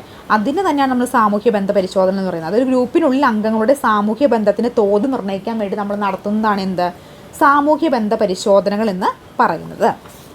ഇനി അനേകം അംഗങ്ങൾ തിരഞ്ഞെടുക്കുന്നത്, അപ്പോൾ നമ്മൾ നിങ്ങൾക്ക് ഇഷ്ടപ്പെട്ട ഫ്രണ്ടിന് പേരൊക്കെ എഴുതാൻ പറഞ്ഞ് കുട്ടികൾ ചെറിയ കാർഡൊക്കെ കൊടുത്തിട്ടാണ് സാധനം നടത്തുക. അപ്പോൾ ഏറ്റവും കൂടുതൽ കുട്ടികൾ ആരുടെ പേരെഴുതിയോ അവരായിരിക്കും ഏത്, താരങ്ങൾ എന്ന് പറയുന്നത്. 3-4 അംഗങ്ങൾ കൂടിച്ചേർന്ന് ഒരു ഉപസംഘം രൂപീകരിക്കുകയാണെങ്കിൽ അതിനെന്ന് വിളിക്കാം, നമുക്ക് ക്ലിക്ക് എന്ന് വിളിക്കാം. പരസ്പരം തിരഞ്ഞെടുക്കുന്ന ഇരട്ടകളാണ് എന്തെന്ന് വിളിക്കുന്നത്, ദ്വന്ദ്വനങ്ങൾ എന്ന് പറഞ്ഞാൽ പരസ്പരം തിരഞ്ഞെടുക്കുന്ന ഇരട്ടകളായിരിക്കും. ഇനി മറ്റാരും തിരഞ്ഞെടുക്കപ്പെട്ടാതെ ഒറ്റപ്പെട്ട് നിൽക്കുന്ന ഒരു കുട്ടി ക്ലാസ്സിലുണ്ടെങ്കിൽ അവരാണ് ആര്, ഒറ്റപ്പെട്ടവരെന്ന് പറയുന്നത്. ഇനി അടുത്തതാണ് പ്രക്ഷേപണ രീതി എന്ന് പറഞ്ഞത്. പ്രക്ഷേപണ രീതി എന്ന് പറഞ്ഞാൽ എന്താണ്, വ്യക്തിയുടെ സവിശേഷ സ്വഭാവത്തെയും അബോധ മനസ്സിലുള്ള അടിച്ചമർത്തപ്പെട്ട വികാരങ്ങളെയും മനസ്സിലാക്കുന്നതിന് അപഗ്രന്ഥിക്കുന്ന ഉപയോഗിക്കുന്ന രീതിയാണ് ഏത്, പ്രക്ഷേപണ രീതി എന്ന് പറയുന്നത്. ഇനി അടുത്തതായിരുന്നു സഞ്ചിത രേഖയാണ്. എന്താണ് സഞ്ചിത രേഖ കൊണ്ടെന്ന് ഉദ്ദേശിക്കുന്നത്, ഒരു കുട്ടിയെ വ്യക്തമായി അറിയാനും പഠിക്കാനും ആദ്യകാലം മുതലുള്ള തുടർച്ചയായ വിവരങ്ങൾ സൂക്ഷ്മമായിട്ട് നിരീക്ഷിക്കാനൊക്കെ വേണ്ടിയിട്ട് ഈ രീതി നമുക്ക് ഉപയോഗിക്കാനായിട്ട് സാധിക്കും. അപ്പോൾ ഒരു കുട്ടിയുടെ വ്യക്തമായി അറിയുന്നതിനും പഠിക്കാനും ആദ്യകാലം മുതലുള്ള വിവരങ്ങൾ ശേഖരിക്കുന്ന ഒരു മാർഗ്ഗം ഏതാണ്, അപ്പോൾ സാഞ്ചിത രേഖയാണ്. അപ്പോൾ അങ്ങനെയാണെങ്കിൽ ഒരു ഇങ്ങനെ ആയിരിക്കും, ഇപ്പോൾ മനു എന്ന് പറയുന്ന കുട്ടി, ആ കുട്ടിയുടെ ആദ്യകാലം മുതലുള്ള വിവരങ്ങളുടെ അടിസ്ഥാനത്തിൽ ആ കുട്ടിയെക്കുറിച്ച് കുറച്ച് കൺക്ലൂഷനിലെത്താൻ ടീച്ചർ തീരുമാനിക്കുന്നു. അപ്പോൾ താഴെ പറയുന്നവയിൽ ഏത് രേഖയായിരിക്കും ടീച്ചർ പരിശോധിക്കുന്നത്, ഏത് രേഖയായിരിക്കും, സഞ്ചിത രേഖയായിരിക്കും പരിശോധിക്കുന്നത്. കാരണം എന്താണ്, ഒരു കുട്ടിയുടെ വ്യക്തമായിട്ട് അറിയാനും പഠിക്കാനും ആദ്യകാലം മുതലുള്ള തുടർച്ചയായ സൂക്ഷ്മമായിട്ടുള്ള വിവരങ്ങൾ ഈ ഒരു സാഞ്ചിത രേഖയിൽ രേഖപ്പെടുത്തിയിട്ടുണ്ടായിരിക്കും. അപ്പോൾ എന്തൊക്കെയായിരിക്കും പ്രധാനമായിട്ടും വരുന്നത്, കാര്യശേഷി വരും, പഠന നേട്ടം, മൂല്യബോധം, ആരോഗ്യസ്ഥിതി, താല്പര്യങ്ങൾ, സാമൂഹ്യ പശ്ചാത്തലം, മെച്ചപ്പെടൽ സാധ്യതകൾ, അങ്ങനെ എല്ലാ ഈച്ച് ആൻഡ് എവറി പോയിന്റ്സ് ഈ കുട്ടിയെക്കുറിച്ച് ആദ്യകാലം മുതലുള്ള രേഖയാണ് ഏത്, സാഞ്ചിത രേഖ എന്ന് പറയുന്നത്. ഇനി ഉപാഖ്യാന രേഖയാണ് വരുന്നത്. കുട്ടികളിൽ ഉണ്ടാകുന്ന അവിചരിതമായ പ്രതികരണങ്ങളും സവിശേഷ സ്വഭാവങ്ങളും രേഖപ്പെടുത്തിയിരുന്നു. അപ്പോൾ ഉപാഖ്യാന രേഖ എന്ന് പറഞ്ഞാൽ എന്താണ്, കുട്ടികളിൽ ഉണ്ടാകുന്ന അവിചാരിതമായിട്ടുള്ള പ്രതികരണങ്ങളും സവിശേഷ സ്വഭാവങ്ങളും ഒക്കെ രേഖപ്പെടുന്ന എവിടെയാണ്, ഈ ഉപാഖ്യാന രേഖയിലായിരിക്കും ഇതൊക്കെ രേഖപ്പെടുത്തുന്നത്. അടുത്തതാണ് ചെക്ക് ലിസ്റ്റ് എന്ന് പറയുന്നത് കേട്ടോ. വ്യക്തി സ്വഭാവങ്ങളെക്കുറിച്ചും അതുപോലെ വിവരങ്ങൾ ലളിതമായി രേഖിക്കുന്നു. വ്യക്തികളുടെ സവിശേഷതകളെക്കുറിച്ചുള്ള വിവരങ്ങൾ എന്ത് ചെയ്യുന്നു, വളരെ ലളിതമായിട്ട് ശേഖരിക്കുകയാണെങ്കിൽ അതിനെ എന്ത് വിളിക്കാം, ചെക്ക് ലിസ്റ്റ് എന്ന് വിളിക്കാം. ഒരേ സമയത്ത് ഒന്നിലധികം പേരുടെ വിവരങ്ങളൊക്കെ നമുക്ക് ഇതിലൂടെ ശേഖരിക്കാനായിട്ട് സാധിക്കും, ഈ ചെക്ക് ലിസ്റ്റിലൂടെ ശേഖരിക്കാനായിട്ട് സാധിക്കും. അടുത്തതാണ് റേറ്റിംഗ് സ്കെയില്. ഒരു സാഹചര്യത്തെക്കുറിച്ചോ വസ്തുതയെക്കുറിച്ചോ സ്വഭാവ സവിശേഷതയെക്കുറിച്ചോ ഉള്ള വിലയിരുത്തലിൻ്റെ ഒരു പ്രകാശനമാണ് എന്ന് വിളിക്കുന്നത്, റേറ്റിംഗ് സ്കെയിൽ എന്ന് വിളിക്കും കേട്ടോ. ഒരു സാഹചര്യത്തെക്കുറിച്ചോ വസ്തുതയെക്കുറിച്ചോ സ്വഭാവ സവിശേഷതയെക്കുറിച്ചോ ഉള്ള വിലയിരുത്തലിൻ്റെ പ്രകാശനത്തെ നമുക്ക് എന്തെന്ന് വിളിക്കാം, റേറ്റിംഗ് സ്കെയിൽ എന്ന് വിളിക്കാനായിട്ട് സാധിക്കും. ഇനി അടുത്തതാണ് ചോദ്യാവലി എന്ന് പറയുന്നത്. ചോദ്യാവലി എന്നുകൊണ്ട് ഉദ്ദേശിക്കുന്നത് എന്താണ്, നമുക്ക് എന്തെങ്കിലും ഇൻഫർമേഷൻസ് കളക്ട് ചെയ്യാൻ വേണ്ടി നമ്മൾ എന്ത് ചെയ്യുന്നു, ഒരു ചോദ്യാവലി തയ്യാറാക്കും. ആ ചോദ്യാവലി 2 തരത്തിലുണ്ട്. ഒന്ന് ക്ലോസ്ഡ് എൻഡഡ് ചോദ്യാവലി, മറ്റൊന്ന് ഓപ്പൺ എൻഡഡ് ചോദ്യാവലി. അപ്പോൾ ഈ ക്ലോസ്ഡ് എൻഡ് ചോദ്യാവലി എന്ന് വെച്ചിരിക്കുന്നത് അതിനകത്ത് എപ്പോഴും എങ്ങനെയാണ്, യെസ് ഓർ നോ ക്വസ്റ്റ്യൻ ആയിരിക്കും. ഇന്നുണ്ടോ, അപ്പോൾ അതിൻ്റെ ഉത്തരം പറയുന്ന ആൾ യെസ് ഓർ നോയ്ക്കായിരിക്കും ഉത്തരം പറയുന്നത്. അപ്പോൾ നിങ്ങൾക്ക് ഈ ക്ലാസ് ഇഷ്ടപ്പെട്ടോ, യെസ്. നിങ്ങൾക്ക് ഈ ക്ലാസ് ഇഷ്ടപ്പെടുന്നില്ലേ, നോ. അപ്പോൾ അങ്ങനെ ഒരു യെസ് ഓർ നോ ടൈപ്പ് ആയിരിക്കും. ഇനി എന്താണ് ഓപ്പൺ എൻഡഡ് ചോദ്യാവലി എന്ന് വയ്ക്കുമ്പോൾ ഉത്തരം നൽകിയിട്ടുള്ള ചോദ്യങ്ങൾ പ്രതികരിക്കുന്ന ആൾക്ക് ഇഷ്ടമുള്ള ഉത്തരം നൽകാം. അപ്പോൾ നിങ്ങൾക്ക് ഈ ക്ലാസ് ഇഷ്ടപ്പെടുന്നു, എന്തുകൊണ്ട് ഇഷ്ടപ്പെടുന്നു. അപ്പോൾ എന്തുകൊണ്ട് ഇഷ്ടപ്പെടുന്ന ചോദ്യം ചോദിക്കുമ്പോൾ യെസ് ഓർ നോ പറയാൻ പറ്റില്ല അല്ലേ. അവിടെ ഇന്ന കാരണം കൊണ്ട് എനിക്ക് ടീച്ചറിൻ്റെ ക്ലാസ് ഇഷ്ടമാണ്, അല്ലെങ്കിൽ ഇന്ന കാരണം കൊണ്ട് ടീച്ചറിൻ്റെ ക്ലാസ് എനിക്ക് ഇഷ്ടമല്ല. പക്ഷേ ഇവിടെ ഒരു ക്ലോസ്ഡ് എൻഡഡ് ചോദ്യാവലി എങ്ങനെയാണ്, ടീച്ചറിൻ്റെ ക്ലാസ് ഇഷ്ടപ്പെടുന്നുണ്ടോ, യെസ്. ഇഷ്ടപ്പെടുന്നില്ല, നോ. അപ്പോൾ അങ്ങനെ നമുക്ക് പറയാം. പക്ഷേ ഓപ്പൺ എൻഡഡ് ചോദ്യാവലിയിൽ കാരണമായിരിക്കും ചോദിക്കുന്നത്. അവിടെ നമുക്കൊരു എസ് ഓർ നോ പറയാൻ ബുദ്ധിമുട്ടായതുകൊണ്ട്, എന്തുകൊണ്ട് എന്നൊരു ചോദ്യം വന്നു കഴിഞ്ഞാൽ എസ് ഓർ നോ പറയാൻ ബുദ്ധിമുട്ടായതുകൊണ്ട് നമുക്ക് ഒരു എക്സ്പ്ലനേഷൻ ചോദ്യമായിരിക്കും അവിടെ ഉത്തരമായിട്ട് പറയേണ്ടത്. അടുത്തതാണ് കേസ് സ്റ്റഡി എന്ന് പറയുന്നത്. കേസ് സ്റ്റഡി എന്ന് പറഞ്ഞാൽ എന്താണ്, ഒരു വ്യക്തിയുടെ പ്രശ്നങ്ങളെ സംബന്ധിച്ച് ലഭ്യമായ സ്രോതസ്സുകളിൽ നിന്നും വിവിധ രീതിയിൽ വിവരങ്ങൾ ശേഖരിക്കുന്നു. അപ്പോൾ ഒരു വ്യക്തിയുടെ പ്രശ്നങ്ങളെ സംബന്ധിച്ച് ലഭ്യമായ സ്രോതസ്സുകളിൽ നിന്ന് വിവിധ രീതിയിൽ വിവരങ്ങൾ ശേഖരിക്കുന്നതിന് നമുക്ക് എന്തെന്ന് വിളിക്കാം, കേസ് സ്റ്റഡി എന്ന് വിളിക്കാം കേട്ടോ. ഇനി അടുത്തതാണ് ക്രിയാഗവേഷണം എന്ന് ഉദ്ദേശിക്കുന്നത്. ക്രിയാഗവേഷണം എന്ന് പറഞ്ഞാൽ എന്താണ്, വിദ്യാഭ്യാസ മനഃശാസ്ത്രത്തിലെ ഒരു സജീവ പഠന രീതി. വിദ്യാഭ്യാസ മനഃശാസ്ത്രത്തിലെ ഒരു സജീവ പഠന രീതിയാണ് ഏത്, ക്രിയാഗവേഷണം. അതായത് പ്രശ്നങ്ങളെ മുഖാമുഖം നേരിടുന്ന അധ്യാപകർ അവയ്ക്ക് അടിസ്ഥാനമായ കാരണങ്ങളെ ഗവേഷകന്റെ വീക്ഷണ ശക്തിയോടെ ശാസ്ത്രീയമായി ശേഖരിച്ച് അപഗ്രന്ഥിച്ച് വിലയിരുത്തുന്ന നിഗമനത്തിലെത്തുന്ന രീതിയാണ് ഏത്, ഈ ഒരു ക്രിയാഗവേഷണം എന്തുകൊണ്ട് ഉദ്ദേശിക്കുന്നത്. ഇനി അടുത്തതാണ് ക്ലാസ് മുറിയിലെ 2 പ്രധാനപ്പെട്ട പഠന പ്രക്രിയ. ഒന്ന് അധ്യാപക കേന്ദ്രീകൃത പഠനവും മറ്റൊന്ന് വിദ്യാർത്ഥി കേന്ദ്രീകൃത പഠനവും. അപ്പോൾ അധ്യാപക കേന്ദ്രീകൃത പഠനം എന്ന് പറഞ്ഞാൽ എന്താണ്? നമുക്ക് ഉറപ്പായിട്ടും അറിയാമല്ലേ, അധ്യാപകനായിരിക്കും മെയിൻ റോള്. അധ്യാപകൻ എന്ത് ചെയ്യുന്നു? ലെക്ചർ മെത്തേഡ് രീതിയിൽ ക്ലാസ് എടുക്കുന്നു. കുട്ടികൾക്ക് മനസ്സിലായില്ലെന്ന കാര്യങ്ങൾക്കൊന്നും ഇമ്പോർട്ടൻസ് കൊടുക്കാത്ത അധ്യാപകൻ എന്ത് പഠിപ്പിക്കാനുണ്ടോ അത് പഠിപ്പിക്കുന്നു. അവിടെ മെയിൻ റോൾ അധ്യാപകനായിരിക്കും. കുട്ടികൾക്കൊന്നും വലിയ റോളൊന്നും അവിടെ ഉണ്ടാവില്ല. പിന്നെ ആക്ടിവിറ്റീസൊക്കെ കുറവായിരിക്കും. വിദ്യാർത്ഥി കേന്ദ്രീകൃതം എന്താണ്? അധ്യാപക കേന്ദ്രീകരണം നേരെ ഓപ്പോസിറ്റാണ്. കാരണം എന്താണ്? വിദ്യാർത്ഥി കേന്ദ്രീകരണത്തിൽ അധ്യാപകൻ എന്ന് പറയുന്നത് ജസ്റ്റ് ഒരു ടീച്ചർ എന്ന് പറയുമ്പോൾ എന്താണ്? ഒരു ഫ്രണ്ടിൻ്റെ റോളാണ് വഹിക്കുന്നത്. കാരണം ഒരു സപ്പോർട്ടർ മാത്രം, ഒരു കൈത്താങ്ങ് നൽകുന്ന സപ്പോർട്ടർ മാത്രമായിട്ട് ആര് പ്രവർത്തിക്കുന്നു? അധ്യാപകൻ പ്രവർത്തിക്കുന്നു. അവിടെ ഏറ്റവും കൂടുതൽ ഇമ്പോർട്ടൻസ് ആർക്കായിരിക്കും? വിദ്യാർത്ഥിക്കായിരിക്കും. ആക്ടിവിറ്റി ബേസ്ഡ് ക്ലാസ് റൂമുകളായിരിക്കും എപ്പോഴും വിദ്യാർത്ഥി കേന്ദ്രീകൃത പഠനം ഇപ്പോഴത്തെ ക്ലാസ് റൂമുകളെല്ലാം എങ്ങനെയാണ്? വിദ്യാർത്ഥി കേന്ദ്രീകൃത പഠന രീതിയാണ്. കാരണം എന്താണ്? അവിടെ ഇമ്പോർട്ടൻസ് ആർക്കാണ്? വിദ്യാർത്ഥികൾക്കാണ്. പ്രവർത്തനങ്ങൾക്കാണ് അവിടെ കൂടുതൽ ഇമ്പോർട്ടൻസ് ഇന്നത്തെ ക്ലാസ് റൂമുകളിൽ നൽകുന്നത്. ഇനി അടുത്തത് ബ്രെയിൻ സ്റ്റോമിംഗ് ആണ്. എന്താണ് ബ്രെയിൻ സ്റ്റോമിംഗ് എന്ന കോൺസെപ്റ്റ് കൊണ്ട് ഉദ്ദേശിക്കുന്നത്? സമൂഹത്തെ ബാധിക്കുന്ന ഏതെങ്കിലും പ്രശ്നങ്ങളുടെ പരിഹാരം കാണുന്നതിനായി യോഗം വിളിച്ചു കൂട്ടുകയും പ്രശ്നത്തെ വിവിധ കോണുകളിൽ നിന്ന് വിശകലനം ചെയ്ത് ചർച്ചയിൽ പങ്കെടുക്കുന്നവരുടെ തലച്ചോറുകളെ ഉദ്ദീപിച്ച് ആശയങ്ങളുടെ കൊടുങ്കാറ്റ് പോലുള്ള വിസ്ഫോടനം സൃഷ്ടിച്ച് പ്രശ്നങ്ങളെ ഉടനടി പരിഹാരം കാണുകയും ചെയ്യുന്ന രീതി ബ്രെയിൻ സ്റ്റോമിംഗ്. അപ്പോൾ എന്താണ്? ഇപ്പോൾ നിങ്ങൾ കേൾക്കുമ്പോഴേക്കും എൻ്റെ അമ്മ ഇതെന്ത് കുന്താണെന്ന് വിചാരിക്കും അല്ലേ? അങ്ങനെ വലിയ കാര്യമൊന്നുമില്ല. എന്താണ്? ഒരു ഗ്രൂപ്പായിട്ട് തിരിയുന്നു. എന്നിട്ട് എന്ത് ചെയ്യുന്നു? പെട്ടെന്ന് ഒരു യോഗം വിളിച്ച് ചേർത്തിട്ട് ഒരു പ്രശ്നത്തെ വിശകലനം ചെയ്യുന്നു. ആ പ്രശ്നത്തെ വിശകലനം ചെയ്ത് എല്ലാവരും അതിന് ഡിസ്കസ് ചെയ്ത് അതിനൊരു സൊല്യൂഷൻ കണ്ടുപിടിക്കുന്നു. അതായത് നമ്മുടെ ബുദ്ധിയുടെ മാക്സിമം എടുത്ത് നമ്മൾ ആ ഒരു പ്രശ്നത്തെ ഒരു ഗ്രൂപ്പായിട്ട് ഇരുന്ന് കൊണ്ട് എന്ത് ചെയ്തു? ചർച്ച ചെയ്ത് അതിനൊരു പരിഹാരം കാണുകയും ചെയ്യുന്ന രീതിയാണിത്. ഇവിടെ പ്രധാനമായിട്ടും ബ്രെയിൻ സ്റ്റോമിങ്ങിന് എടുക്കുന്നത് സമൂഹത്തെ ബാധിക്കുന്ന ഏതെങ്കിലും തരത്തിലുള്ള പ്രശ്നമായിരിക്കും ഇവിടെ പ്രധാനമായിട്ടും എടുക്കുന്നത്. അടുത്താണ് ബസ് ഗ്രൂപ്പുകൾ എന്ന് പറഞ്ഞാൽ പ്രത്യേക ആസൂത്രണമൊന്നും കൂടാതെ തിരക്കിട്ട സംഘ ചർച്ചകളോട് സംഘടിപ്പിക്കുന്ന അടിയന്തര യോഗം. അപ്പോൾ ഈ ബ്രെയിൻ സ്റ്റോമിങ്ങിൻ്റെ പോലെ തന്നെയാണ് ഈ ബസ് ഗ്രൂപ്പ്. വ്യത്യാസം എന്താ? ബ്രെയിൻ സ്റ്റോമിങ് കൃത്യമായിട്ട് പ്ലാൻ ചെയ്ത് നമ്മൾ വിളിച്ചു കൂട്ടിയൊക്കെ നടത്തുന്ന ഒരു യോഗമായിരിക്കും. പക്ഷേ ബസ് ഗ്രൂപ്പ് എന്ന് പറഞ്ഞാൽ അങ്ങനെ പെട്ടെന്ന് ഇന്ന ദിവസം ഇന്ന യോഗം നടക്കാൻ പോകണം, ഇന്ന വിഷയമാണ് ചർച്ച ചെയ്യുന്നത്, അങ്ങനെയൊന്നുമില്ല. ജസ്റ്റ് എല്ലാവരും വന്നിരുന്ന് നമുക്ക് ജസ്റ്റ് ഒരു ചർച്ച വയ്ക്കാം. ഇന്നാണ് സബ്ജക്റ്റ് എന്ന് പറഞ്ഞാൽ അധ്യാപകൻ ഒരു സബ്ജക്റ്റ് പറയുന്നു. അപ്പോൾ എല്ലാവരും കൂടി റൗണ്ട് ചെയ്തിരുന്ന് എന്ത് ചെയ്യുന്നു? ആ ഒരു ചർച്ച അങ്ങ് നടത്തുന്നു. അതിനാണ് ബസ് ഗ്രൂപ്പുകൾ എന്ന് വിളിക്കുന്നത്. പെട്ടെന്ന് ഉണ്ടാകുന്നതാണ് ഈ ബസ് ഗ്രൂപ്പ് ചർച്ചകൾ എന്നൊക്കെ പറയുന്നത്. അടുത്തതാണ് ഇതിൻ്റെ കൂടെ 2 പോയിൻറ്റും കൂടെ ഉണ്ട് കേട്ടോ. അതും കൂടെ നമുക്ക് നോക്കിയപ്പോൾ മറ്റൊന്നാണ് സിമ്പോസിയം എന്ന് പറയുന്നത്. എന്തായിരിക്കും സിമ്പോസിയം? 2 അതിലധികം വ്യക്തികൾ പ്രബന്ധം തയ്യാറാക്കി ഓരോരുത്തരും അവരവരുടെ വീക്ഷണകോണിൽ നിന്നുകൊണ്ട് വിഷയം അവതരിപ്പിക്കുന്നത്. അപ്പോൾ എന്താണ് സിമ്പോസിയം എന്ന് പറഞ്ഞിട്ടുണ്ടെങ്കിൽ ഒരു വിഷയം അധ്യാപകൻ കൊടുക്കുന്നു. ഈ 2 വ്യക്തികളും ഒരേ വിഷയത്തെക്കുറിച്ച് ഒരു പ്രബന്ധം തയ്യാറാക്കുന്നു. പ്രബന്ധം തയ്യാറാക്കി അവരവരുടെ വീക്ഷണകോണിൽ നിന്ന് അത് സംസാരിക്കുന്നു. അപ്പോൾ ഓരോ വ്യക്തികളും വ്യത്യസ്തരാണ്. ഒരു സബ്ജക്റ്റ് കിട്ടിക്കഴിഞ്ഞാൽ അവർക്ക് അവരുടേതായിട്ടുള്ള ചിന്തകളും ഒരുപാട് കാര്യങ്ങളൊക്കെ ആ ഒരു സബ്ജക്റ്റിനെ കുറിച്ച് പറയാനുണ്ടാവും അല്ലേ? അപ്പോൾ എന്താണ്? ആ വ്യക്തിക്ക് എന്താണോ ആ ഒരു വിഷയത്തെക്കുറിച്ച് പറയാനുള്ളത് അത് ആ വ്യക്തി സംസാരിക്കുന്നു. അടുത്ത വ്യക്തി ആ വ്യക്തിയുടെ വീക്ഷണകോണിൽ നിന്നുകൊണ്ട് ആ ഒരു വിഷയത്തെക്കുറിച്ച് സംസാരിക്കുന്നു. അപ്പോൾ രണ്ടും ഒരുപോലെ ആയിരിക്കില്ല. ചിലപ്പോൾ രണ്ടും ഒരുപോലെ ആയിരിക്കാം, ചിലപ്പോൾ രണ്ടും ഒരുപോലെ ആയിരിക്കില്ല, വ്യത്യസ്തമായിരിക്കാം. അതിനെയാണ് നമ്മൾ എന്ത് വിളിക്കുന്നത്? സിമ്പോസിയം എന്ന് വിളിക്കുക. വർക്ക്ഷോപ്പ് ഉണ്ട്. ഇനി അതുപോലെ തന്നെ വർക്ക്ഷോപ്പ് എന്ന് പറഞ്ഞൊരു മോഡേൺ തിങ് ആണ്. ഇപ്പോഴത്തെ നേതൃത്വ പാഠവും സഹകരണ മനോഭാവവും ഒക്കെ ഉണ്ടാക്കാൻ വേണ്ടിയിട്ട് ഇപ്പോഴത്തെ ഒരു പുതിയൊരു ടെക്നിക്കാണ് വർക്ക്ഷോപ്പുകൾ എന്ന് പറയുന്നത്.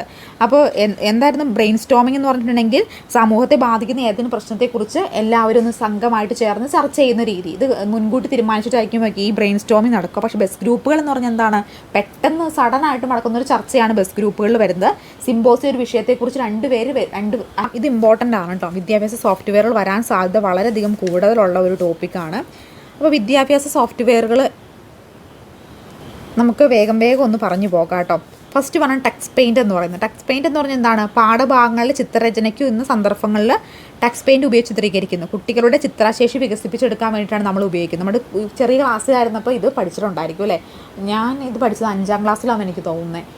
കുഞ്ഞു ക്ലാസ്സിലായിരുന്നപ്പോൾ എന്താണ് ഈ ഒരു ടെക്സ്റ്റ് പെയിൻറ്റ് ഉപയോഗിച്ച് നിറങ്ങൾ കൊടുക്കാനും ചെറിയ പൂച്ചട്ടിയും അതുപോലെ ചെറിയ പൂവൊക്കെ വരച്ചിട്ട് അതിനകത്ത് ഇങ്ങനെ ക്ലിക്ക് ചെയ്ത് ഓരോ ഇതളിനൊക്കെ ഓരോ കളർ കൊടുക്കണമൊക്കെ ഞാൻ ഓർക്കുന്നുണ്ട്. അപ്പോൾ ആ ഒരു ചെറിയൊരു എന്താ പറയുക, കുട്ടികളുടെ ഒരു ചിത്രരചനാശേഷി വർദ്ധിപ്പിക്കാൻ വേണ്ടിയിട്ട് ഉപയോഗിക്കുന്ന ഒരു സോഫ്റ്റ്വെയർ ടൂളാണ് ഈ ഒരു ടെക്സ്റ്റ് പെയിൻറ്റ് എന്ന് പറയുന്നത്. അടുത്താണ് ജി കോംപ്രസ്. എന്താണ് ജി കോമേഴ്സ് കൊണ്ട് വയ്ക്കുന്നത്? 2 മുതൽ 12 വയസ്സ് വരെയുള്ള കുട്ടികൾക്ക് ചേർന്ന് കളികളുടെ ഒരു കൂട്ടം. ഇനി ജിയോജിബ്രയാണ്. ജിബ്ര എന്ന് പറഞ്ഞതാണ് ജാമിതീയ രൂപങ്ങൾ വരയ്ക്കുന്നതിനും അവയുടെ പ്രത്യേകതകൾ നിരീക്ഷിക്കുന്നതിനും വേണ്ടിയിട്ടുള്ള ഒന്നാണ് ജിയോജിബ്ര. അപ്പോൾ ജാമിതീയ രൂപങ്ങൾ വരയ്ക്കുന്നതിനും അവരുടെ പ്രത്യേകതകൾ നിരീക്ഷിക്കുന്നതിനും വേണ്ടിയിട്ടുള്ള സോഫ്റ്റ്വെയർ ആണത് ജിയോജിബ്ര എന്ന് പറയുന്നത്. അടുത്താണ് ഫൈറ്റ് എന്ന് പറഞ്ഞതാണ് സയൻസ് പഠനത്തിന് ഉപയോഗിക്കുന്ന ഒരു സോഫ്റ്റ്വെയർ, സയൻസ് പഠനത്തിന് വേണ്ടി ഉപയോഗിക്കുന്നതാണ്. അടുത്തത് സ്റ്റെലേറിയം ആണ്. സ്റ്റെലേറിയം എന്ന് പറഞ്ഞാൽ എന്താണ്? നക്ഷത്രങ്ങളെ അവരുടെ ആകൃതിയും അതിൽ ഓരോ നക്ഷത്രത്തിൻ്റെ പേരും അവയുടെ തിളക്കവും ഒക്കെ പഠിക്കുന്നതിന് വേണ്ടി ഉപയോഗിക്കുന്ന ഒരു സോഫ്റ്റ്വെയർ ആണ് സ്റ്റെലേറിയം. ഇത് വളരെ ഇമ്പോർട്ടൻ്റ് ആണ് കേട്ടോ, ചോദിക്കാൻ വളരെയധികം സാധ്യത. ടെക്സ്റ്റ് പെയിൻറ്റ് എന്നാണ് ആ വാക്കി തന്നെ ഉണ്ടല്ലേ, നമ്മൾ ചിത്രം വരച്ച് പെയിൻറ്റ് കൊടുക്കുന്ന ഒരു സോഫ്റ്റ്വെയർ. ജി കോമേഴ്സ് എന്ന് വെച്ചാൽ കളികളുടെ ഒരു കൂട്ടം. അതുപോലെ തന്നെ ജിയോജിബ്ര എന്ന് വെച്ചാൽ മാത്തമാറ്റിക്സുമായി കണക്ട് ചെയ്ത് ഓർത്തിരിക്കുക. ഫൈറ്റ് എന്ന് പറഞ്ഞതാണ് സയൻസുമായി ബന്ധപ്പെട്ട കാര്യങ്ങൾ പഠിക്കുന്ന ഒരു സോഫ്റ്റ്വെയർ. ഇനി സ്റ്റെലേറിയം എന്ന് പറഞ്ഞാൽ എന്താണ്? നക്ഷത്രങ്ങൾ അവയുടെ ആകൃതിയും അതിൽ ഓരോ നക്ഷത്രത്തിൻ്റെ പേരും തിളക്കവും മൊത്തത്തെക്കുറിച്ചൊക്കെ പഠിക്കുന്ന ഒരു സോഫ്റ്റ്വെയർ. ഇലക്ട്രോണിക് പാഠാസൂത്രണം ആവശ്യമുള്ളപ്പോൾ കൂട്ടിച്ചേർക്കലുകളും മാറ്റങ്ങളും വരുത്തുന്നതിനും ആവശ്യമായ പഠന ബോധന വിഭാഗങ്ങൾ ഉൾച്ചേർക്കുന്നതിന് ഭയക്കുന്നതാണ് ഏത്? ഇലക്ട്രോണിക് പാഠാസൂത്രണം എന്ന് പറയുന്നത്. ഈ ടീച്ചിങ് മാനുവൽ ഒരു പുതിയ ഡോക്യുമെൻറ്റ് തയ്യാറാക്കുമ്പോൾ മാതൃകയെ ഉപയോഗിക്കാൻ കഴിയുന്ന ഫയലുകൾ ഏതൊക്കെയാണ്? ടെമ്മം വിവരസാങ്കേതിക വിദ്യാ നിയമം 2000 കേട്ടോ. സൈബർ മേഖല ഇന്ത്യയിൽ ഉണ്ടായ പ്രധാന നിയമം ഏതാണ്? വിവരസാങ്കേതിക വിദ്യാ നിയമം 2000. വിവരസാങ്കേതിക വിദ്യാ നിയമം നിലവിൽ വന്ന വർഷം 2000 ഒക്ടോബർ 17 എന്നാണ്. 2000 ഒക്ടോബർ 17. വിവരവിനിമയ സാങ്കേതിക വിദ്യാ നിയമം 2000 ഭേദഗതി ചെയ്ത വർഷം 2009 ഒക്ടോബർ 27. വിവരവിനിമയ സാങ്കേതിക വിദ്യാ നിയമം 2000 ഭേദഗതി ചെയ്ത വർഷം ഏതാണ്? 2009 ഒക്ടോബർ 27. ഇനി പഠന വൈകല്യങ്ങൾ നമുക്ക് തരംതിരിക്കാം കേട്ടോ. വിവിധ തരത്തിലുള്ള പഠന വൈകല്യങ്ങളുണ്ട്. ഇത് ഇമ്പോർട്ടൻ്റ് ആണ്, ഉറപ്പായിട്ടും ചോദിക്കാൻ സാധ്യതയുള്ള ഒരു ചോദ്യമാണ് ഈ പഠന വൈകല്യങ്ങൾ. അപ്പോൾ ഈ പഠന വൈകല്യങ്ങൾ നമുക്കൊന്ന് പരിചയപ്പെടാം. അതിലൊന്നാണ് വായനാ വൈകല്യം എന്ന് പറയുന്നത്. വായനാ വൈകല്യം എന്താണ്? വായിക്കാനുള്ള ബുദ്ധിമുട്ട്. ഇതിനാണ് നമ്മൾ വായനാ വൈകല്യം എന്ന് പറയുന്നത്. അതാണ് വായനാ വൈകല്യം. ഡിസ്ലെക്സിയാണ് ഈ വായനാ വൈകല്യം എന്ന് പറയുന്നത് കേട്ടോ. ഇനി അടുത്തതാണ് ലേഖന വൈകല്യം. ലേഖന വൈകല്യം എന്താണ്? ഡിസ്ഗ്രാഫിയാണ് ലേഖന വൈകല്യം. നമുക്ക് എഴുതാനൊക്കെ ഉള്ളൊരു ബുദ്ധിമുട്ട്. അത് കയ്യക്ഷരം, സ്പെല്ലിങ്, ആശയങ്ങൾ രൂപീകരിച്ച് എഴുതാൻ സാധിക്കാതിരിക്കുക, അക്ഷരങ്ങൾ, വാക്കുകൾ എന്നിവ വിട്ടുപോകുക, കൂട്ടിച്ചേർക്കപ്പെടുക. എന്താണ്? സാവകാശത്തിൽ എഴുതുന്നു, വൃത്തിയില്ലാതെ എഴുതുന്നു. അതൊക്കെ എന്താണ്? ഈ ഒരു ലേഖന വൈകല്യം അല്ലെങ്കിൽ ഡിസ്ഗ്രാഫിയയിൽ നമുക്ക് പറയാൻ സാധിക്കുന്നതാണ്. ഇനി ഗണിത വൈകല്യമാണ് അടുത്തത്, അതായത് ഡിസ്കാൽക്കുലിയ. ഡിസ്കാൽക്കുലിയാണ് ഗണിത വൈകല്യം. അത് അക്കങ്ങളും സംഖ്യകളും എഴുതുന്നതിനും കണക്ക് കൂട്ടുന്നതിനും പ്രയാസം, ഗണിത പ്രശ്നങ്ങൾ മനസ്സിലാക്കാനും ഉത്തരങ്ങളിലേക്ക് എത്താനും വസ്തുതകൾ ഓർമ്മിക്കാനും ഒക്കെയുള്ളൊരു ബുദ്ധിമുട്ട്. അതൊക്കെ എന്താണ്? ഈ ഒരു ഗണിത വൈകല്യത്തിൽ നമുക്ക് പറയാനായിട്ട് സാധിക്കും. മറ്റൊന്നാണ് സംസാര ഭാഷ അപഗ്രഥന വൈകല്യം. അപ്പോൾ എന്താണ്? ഭാഷാ സ്വീകരണത്തിനും പ്രകടനത്തിനും ബുദ്ധിമുട്ട്, ഉചിതമായ വാക്കുകൾ ഉച്ചരിക്കാൻ കഴിയാതിരിക്കുക, മുൻകൂട്ടി കണ്ടെത്തി ഉചിതമായ കാര്യങ്ങളൊക്കെ ചെയ്യാൻ പറ്റാതിരിക്കുക. അതൊക്കെ എന്താണ്? ഈ സംസാര ഭാഷ അപഗ്രഥനത്തിൽ വരുന്നതാണ്. അത് സ്പീച്ച് ആൻഡ് ലാംഗ്വേജ് ഡിസോർഡർ. ഇതിനകത്ത് എന്ത് വരുന്നത്? ഈ ഒരു സംസാര ഭാഷ അപഗ്രഥന വൈകല്യം വരുന്നത്. അപ്പോൾ ഇത് ഇമ്പോർട്ടൻ്റ് ആണ് കേട്ടോ. അപ്പോൾ വായനാ വൈകല്യം അല്ലെങ്കിൽ എന്താണ്? ഡിസ്ലെക്സി എന്ന് പറഞ്ഞാൽ എന്താണ്? വായിക്കാനുള്ള ബുദ്ധിമുട്ട്. ലേഖന വൈകല്യം അല്ലെങ്കിൽ ഡിസ്ഗ്രാഫി എന്താണ്? എഴുതാനുള്ള ബുദ്ധിമുട്ട്. അതുപോലെ ഡിസ്കാൽക്കുലി എന്ന് പറഞ്ഞാൽ എന്താണ്? മാത്തമാറ്റിക്കലായിട്ടുള്ള ബുദ്ധിമുട്ട്. അപ്പോൾ ഇങ്ങനെ നമ്മൾ കാൽക്കുലി അല്ലെങ്കിൽ എന്താണ്? ഗണിത വൈകല്യം നമ്മൾ മലയാളത്തിലാണ് ചോദിക്കുന്നതെങ്കിൽ നമുക്ക് ആ മാത്തമാറ്റിക്കലായിട്ടുള്ള ബുദ്ധിമുട്ട്. കാൽക്കുലി എന്ന് പറയുമ്പോൾ എന്താണ്? നമുക്ക് ഓർത്തിരിക്കാൻ എന്താ വഴി? മാത്തമാറ്റിക്സൊക്കെ നമ്മൾ കാൽക്കുലേറ്ററിലല്ലേ ചെയ്യുന്നത്, അത് വെച്ച് കണക്ട് ചെയ്ത് ഓർത്തിരിക്കുക. പിന്നെ എന്താണ്? ലേഖന വൈകല്യം എന്ന് പറയുമ്പോൾ ഡിസ്ഗ്രാഫിയാണ് വരുന്നത്. അപ്പോൾ എന്താണ്? ഡിസ്ഗ്രാഫിയായിട്ട് നമ്മളിങ്ങനെ ഓർത്തിരിക്കാം. ഗ്രാഫ് നമ്മളിങ്ങനെയാണ് വരയ്ക്കുകയാണ് ചെയ്യുന്നത്. അത് ലേഖനം നമ്മൾ കൈകൊണ്ടിനെ വരയ്ക്കുമ്പോൾ എഴുതുക എന്ന മീനിങ്ങിൽ ഓർത്തിരിക്കാം. പിന്നെ സ്പീച്ച് ആൻഡ് ലാംഗ്വേജ് ഡിസോർഡർ എന്ന് കേൾക്കുമ്പോൾ നമുക്ക് മനസ്സിലാവും. പിന്നെ വരുന്നത് ഡിസ്ലെക്സിയാണ്. ഡിസ്ലെക്സിയ എന്ന് പറയുമ്പോൾ ഈ വാക്കുകളൊന്നും പെടാത്തത്. പിന്നെ വരുന്നത് വായനാ വൈകല്യം. അഫിയാനാണ് അടുത്തത്. 6 മുതൽ 14 വയസ്സ് വരെയുള്ള പ്രായമുള്ള കുട്ടികളുടെ പ്രാഥമിക വിദ്യാഭ്യാസം സാർവത്രികമാക്കാൻ 2001 സർവശിക്ഷ അഭിയാനെ കുറിച്ചിട്ടാണ്. SSA ആണ്. 6 മുതൽ 14 വയസ്സ് വരെയുള്ള കുട്ടികളുടെ പ്രാഥമിക വിദ്യാഭ്യാസം സാർവത്രികമാക്കാൻ 2001 നിലവിൽ വന്ന പദ്ധതിയാണ് ഏത്? സർവശിക്ഷ അഭിയാൻ എന്ന് പറയുന്നത്. തുടക്കം കുറിച്ചത് ആരാണ്? AB വാജ്പേയി ആണ് സർവശിക്ഷ അഭിയാൻ തുടക്കം കുറിച്ചത്. സർവരും വളരുക, സർവരും പഠിക്കുക. അത് സർവരും പഠിക്കുക, സർവരും വളരുക എന്താണ് ഇതിൻ്റെ ആപ്തവാക്യം? അപ്പോൾ SSAയുടെ ആപ്തവാക്യം എന്താണ്? സർവരും പഠിക്കുക, സർവരും വളരുക. ഒരു പെൻസിൽ 2 കുട്ടികൾ അപ്പുറം ഇപ്പുറയും കയറി നിൽക്കുന്നത് നമ്മൾ കണ്ടിട്ടില്ലേ പാഠപുസ്തകങ്ങളിലൊക്കെ ഇതിൻ്റെ പിക്ചർ ഉണ്ടായിരുന്നു ബാക്കിലും ഫ്രണ്ടിലൊക്കെ ആയിട്ട്. അതാണ് ഈ സർവശിക്ഷ അഭിയാൻ്റെ സിഗ്നലാണ് കൊടുത്തേക്കുന്നത് കേട്ടോ. ഇനി SSAയുടെ മാതൃകയിൽ കേന്ദ്ര സർക്കാർ നടപ്പിലാക്കുന്ന സെക്കൻഡറി വിദ്യാഭ്യാസ പദ്ധതി ഏതാണ്? രാഷ്ട്രീയ മാധ്യമിക ശിക്ഷ അഭിയാനാണ്. അപ്പോൾ SSAയുടെ മാതൃകയിൽ കേന്ദ്ര സർക്കാർ നടപ്പിലാക്കുന്ന സെക്കൻഡറി വിദ്യാഭ്യാസ പദ്ധതിയുടെ പേരെന്താണ്? രാഷ്ട്രീയ മാധ്യമിക് ശിക്ഷ അഭിയാനാണ്. 2009 വന്നത്. SSAയും RMSയും ടീച്ചർ എഡ്യൂക്കേഷൻ എന്നിവ ലയിപ്പിച്ച് നടപ്പിലാക്കിയ പദ്ധതിയാണ് ഏത്? സമഗ്ര ശിക്ഷ അഭിയാൻ എന്ന് പറയുന്നത്. അപ്പോൾ സമഗ്ര ശിക്ഷ അഭിയാൻ 1 മുതൽ 12 വയസ്സ് വരെയുള്ള പ്രവർത്തനങ്ങൾ നിയന്ത്രിക്കുന്ന ഏതാണ്? ഈ സമഗ്ര ശിക്ഷ അഭിയാനാണ്. മലയാളത്തിലെ പ്രൈമറി സ്കൂളുകളിൽ കുട്ടികളുടെ മലയാള ഭാഷ പരിജ്ഞാനം മെച്ചപ്പെടുത്തുന്നതിനുള്ള സമഗ്ര ശിക്ഷ അഭിയാൻ പദ്ധതി എന്താണ്? മലയാള തിളക്കമാണ് കേട്ടോ. ഏതാണ്? മലയാള തിളക്കം. അപ്പോൾ 6 മുതൽ 14 വയസ്സ് വരെയുള്ള കുട്ടികളുടെ പ്രാഥമിക വിദ്യാഭ്യാസം സാർവത്രികമാക്കാൻ 2001 നിലവിൽ വന്ന പദ്ധതിയാണ് ഏത്? SSA. SSAക്ക് തുടക്കം കുറിച്ചത് വാജ്പേയി ആണ്. സർവരും പഠിക്കുക, സർവരും വളരുക എന്നതാണ് ആപ്തവാക്യം. SSAയുടെ മാതൃക കേന്ദ്ര സർക്കാർ നടപ്പിലാക്കിയ സെക്കൻഡറി വിദ്യാഭ്യാസ പദ്ധതിയുടെ പേരെന്താണ്? രാഷ്ട്രീയ മാധ്യമിക് ശിക്ഷ അഭിയാൻ എന്നതാണ്. 2009 നിലവിൽ വന്നത്. SSAയും RMSയും കൂടി ചേർത്ത് സമഗ്ര ശിക്ഷ അഭിയാൻ എന്ന പുതിയ പദ്ധതി തുടക്കം കുറിച്ചു. സമഗ്ര ശിക്ഷ അഭിയാൻ 1 ക്ലാസ് മുതൽ 12ാം ക്ലാസ് വരെയുള്ള പ്രവർത്തനങ്ങൾ ഏകീകരിച്ചിട്ടാണ് ഈ സമഗ്ര ശിക്ഷ അഭിയാൻ നിലവിൽ വന്നിട്ടുള്ളത്. കേരളത്തെ പ്രൈമറി സ്കൂളുകളുടെ കുട്ടികളുടെ മലയാള ഭാഷ പരിജ്ഞാനം മെച്ചപ്പെടുത്തുന്ന സമഗ്ര ശിക്ഷ അഭിയാൻ പദ്ധതിയുടെ പേരെന്താണ്? മലയാള തിളക്കം എന്നതാണ്. ഇനി കേരളത്തെ വിദ്യാഭ്യാസ പ്രൊജക്റ്റുകൾ നമുക്ക് ജസ്റ്റ് ഒന്ന് പരിചയപ്പെട്ടു പോകാം. ഒന്നാണ് അക്ഷര സ്വാതന്ത്ര്യം. എന്താണ് അക്ഷര സ്വാതന്ത്ര്യം എന്ന് പറഞ്ഞാൽ? അഗതി മന്ദിരങ്ങൾ, വൃദ്ധസദനങ്ങൾ, മാനസികാരോഗ്യ കേന്ദ്രങ്ങൾ എന്നിവയുടെ അന്തേവാസികൾക്ക് സാക്ഷരത വെളിച്ചം പകരാൻ കേരള സംസ്ഥാന സാക്ഷരതാ മിഷൻ അതോറിറ്റി സ്ഥാപിച്ച പദ്ധതിയാണിത്. മറ്റൊന്നാണ് അക്ഷരവൃക്ഷം. ലോക്ക്ഡൗൺ നിലവിൽ നിൽക്കുന്ന സാഹചര്യത്തിൽ വീട്ടിലിരിക്കുന്ന കുട്ടികളുടെ സർഗ്ഗശേഷി പ്രകടിപ്പിക്കുന്നതിനായി പൊതുവിദ്യാഭ്യാസ വകുപ്പ് ആരംഭിച്ച പദ്ധതിയുടെ പേരെന്താണ്? അക്ഷരവൃക്ഷം. മറ്റൊന്നാണ് അക്ഷരലക്ഷ്യം എന്ന് പറയുന്നത്. കേരളത്തെ സമ്പൂർണ്ണ സാക്ഷരത സംസ്ഥാനമാക്കുവാൻ വേണ്ടി സാക്ഷരതാ മിഷൻ ആരംഭിച്ച പദ്ധതി. കേരളത്തിലെ സമ്പൂർണ്ണ സാക്ഷരത സംസ്ഥാനമാക്കാൻ വേണ്ടി സാക്ഷരതാ മിഷൻ ആരംഭിച്ച പദ്ധതിയുടെ പേരെന്താണ്? അക്ഷരലക്ഷ്യമാണ്. ഇതര സംസ്ഥാന തൊഴിലാളികളെ മലയാളം പഠിപ്പിക്കുന്നതിനായി കേരള സർക്കാരിൻ്റെ മിഷൻ്റെ പദ്ധതിയാണ് ഏത്? ചെങ്ങാതി. അപ്പോൾ ഇതര സംസ്ഥാന തൊഴിലാളികളെ മലയാളം പഠിപ്പിക്കുന്നതിനുള്ള കേരള സാക്ഷരതാ മിഷൻ്റെ പദ്ധതിയുടെ പേരെന്താണ്? ചെങ്ങാതി എന്നാണ്. കേരള സാക്ഷരതാ മിഷൻ്റെ ചെങ്ങാതി പദ്ധതിയുടെ ഏറ്റവും കൂടുതൽ മാർക്ക് നേടിയ ഒഡീഷ വനിത. അപ്പോൾ എന്താണ്? മുതാദിത് രേവതിയാണ് കേരള സാക്ഷരതാ മിഷൻ ചെങ്ങാതി എന്ന പദ്ധതിയുടെ ഏറ്റവും കൂടുതൽ മാർക്ക് നേടിയ ഒഡീഷ വനിത. ഇനി അന്യഭാഷ തൊഴിലാളികളെ മലയാളം പഠിപ്പിക്കുന്നതിനായി കേരള സാക്ഷരതാ മിഷൻ പുറത്തിറക്കിയ പുസ്തകം ഹമാരി മലയാളമാണ് കേട്ടോ. മലയാളം അറിയാത്ത അഭ്യസ്ത വിദ്യരെ മലയാളം പഠിപ്പിക്കുന്നതിനായി കേരള സാക്ഷരതാ മിഷൻ്റെ പുതിയ സംരംഭമാണ് പച്ച മലയാളം. അതുപോലെ സ്കൂളുകളിൽ പോകാനാവാതെ വീട്ടിലിരിക്കുന്ന കുട്ടികളുടെ മാനസിക പ്രശ്നങ്ങൾ പരിഹരിക്കാൻ പോലീസ് വകുപ്പ് ഏർപ്പെടുത്തിയ ഹെൽപ്പ് ലൈനാണ് ചിരി. അപ്പോൾ സ്കൂളിൽ പോകാനാകാതെ വീട്ടിലിരിക്കുന്ന കുട്ടികളുടെ മാനസിക പ്രശ്നങ്ങൾ പരിഹരിക്കാൻ പോലീസ് വകുപ്പ് ഏർപ്പെടുത്തിയ ഹെൽപ്പ് ലൈനിൻ്റെ പേരെന്താണ്? ചിരിയാണ്. പട്ടികജാതി വിഭാഗങ്ങളിലെ നിരക്ഷരത ഇല്ലാതാക്കുക, തുടർ പഠനം ഒരുക്കുക തുടങ്ങിയ ലക്ഷ്യത്തോടെ സംസ്ഥാന സാക്ഷരതാ മിഷൻ ആവിഷ്കരിച്ച പദ്ധതി നവചേതന. ഏതാണ്? നവചേതന. ഇനി 3 മുതൽ 6 വയസ്സ് വരെയുള്ള പ്രീ സ്കൂൾ കുട്ടികൾക്കായി സംസ്ഥാന വനിതാ ശിശു വികസന വകുപ്പ് വിക്ടേഴ്സ് ചാനലിലൂടെ ആരംഭിച്ച വിനോദ വിജ്ഞാന പരിപാടി കിളിക്കൊഞ്ചൽ. അപ്പോൾ 3 മുതൽ 6 വയസ്സ് വരെയുള്ള പ്രീ സ്കൂൾ കുട്ടികൾക്കായി സംസ്ഥാന വനിതാ ശിശു വികസന വകുപ്പ് വിക്ടേഴ്സ് ചാനലിൽ ആരംഭിച്ച വിനോദ വിജ്ഞാന പരിപാടി ഏതാണ്? കിളിക്കൊഞ്ചൽ. സമഗ്ര ശിക്ഷ കേരള ഗോത്ര വിഭാഗത്തിലെ വിദ്യാർത്ഥികൾക്കായി ഒരുക്കിയ ഓൺലൈൻ പഠന ക്ലാസ് മഴവിൽ പൂവ്. ഏതാണ്? മഴവിൽ പൂവ്. ഇടമലക്കുടി സർക്കാർ ട്രൈബൽ LP സ്കൂളിൻ്റെ നേതൃത്വത്തിൽ തയ്യാറാക്കിയ നിഘണ്ടു മലയാളം മുതുവാൻ ഭാഷ നിഘണ്ടു. ഏതാണ്? മലയാളം മുതുവാൻ ഭാഷ നിഘണ്ടു. ലോക്ക്ഡൗൺ മൂലം മാറ്റിവെച്ച ക്ലാസ്സുകളിലെ പരീക്ഷയ്ക്ക് വേണ്ടി വിക്ടേഴ്സ് ചാനൽ തയ്യാറാക്കിയ പ്രത്യേക പരീക്ഷ പരിശീലന പരിപാടി ഓർമ്മകൾ ഉണ്ടായിരിക്കണം. ഏതാണ്? ഓർമ്മകൾ ഉണ്ടായിരിക്കണം. കേന്ദ്ര ആവിഷ്കൃത വിദ്യാഭ്യാസ പദ്ധതിയായ സമഗ്ര ശിക്ഷയുടെ നടപ്പിലാക്കി തുടർച്ചയായി 2ാം വർഷം 1ാമത്തെ സംസ്ഥാനമാണ് ഏത്? കേരളം. ഇനി DPEPനെ കുറിച്ച് നമുക്ക് നോക്കാം. പ്രൈമറി വിദ്യാഭ്യാസം സാർവത്രികമാക്കാനായി 1994 കേന്ദ്ര ഗവൺമെൻറ് ആരംഭിച്ച പദ്ധതിയാണ് ഏത്? DPEP. DPEP 2001 സർവശിക്ഷ അഭിയാനിൽ ലയിപ്പിക്കുകയാണ് ചെയ്തത്. ഇനി വിദ്യാഭ്യാസ കമ്മീഷനുകളാണ്. ബ്രിട്ടീഷ് ഇന്ത്യയിലെ ആദ്യ വിദ്യാഭ്യാസ കമ്മീഷൻ ഏതാണ്? ഹണ്ടർ കമ്മീഷനാണ് കേട്ടോ. ബ്രിട്ടീഷ് ഇന്ത്യയിലെ ആദ്യത്തെ കമ്മീഷൻ ഏതാണ്? ഹണ്ടർ കമ്മീഷനാണ്. ബ്രിട്ടീഷ് ഇന്ത്യയിലെ ഹണ്ടർ കമ്മീഷനെ നിയമിച്ചത് ആരാണ്? റിപ്പൺ പ്രഭുവാണ്. റിപ്പൺ പ്രഭുവാണ് ഈ ഹണ്ടർ കമ്മീഷനെ നിയമിച്ചത്. ഈ ഹണ്ടർ കമ്മീഷൻ നിയമിച്ച വൈസ്രോയ് അതാരാണ്? റിപ്പൺ പ്രഭുവാണ്. ആരാണ്? റിപ്പൺ പ്രഭു. ഇനി സ്വതന്ത്ര ഇന്ത്യയിലെ വിദ്യാഭ്യാസ കമ്മീഷനുകൾ നമുക്ക് നോക്കിപ്പോണം.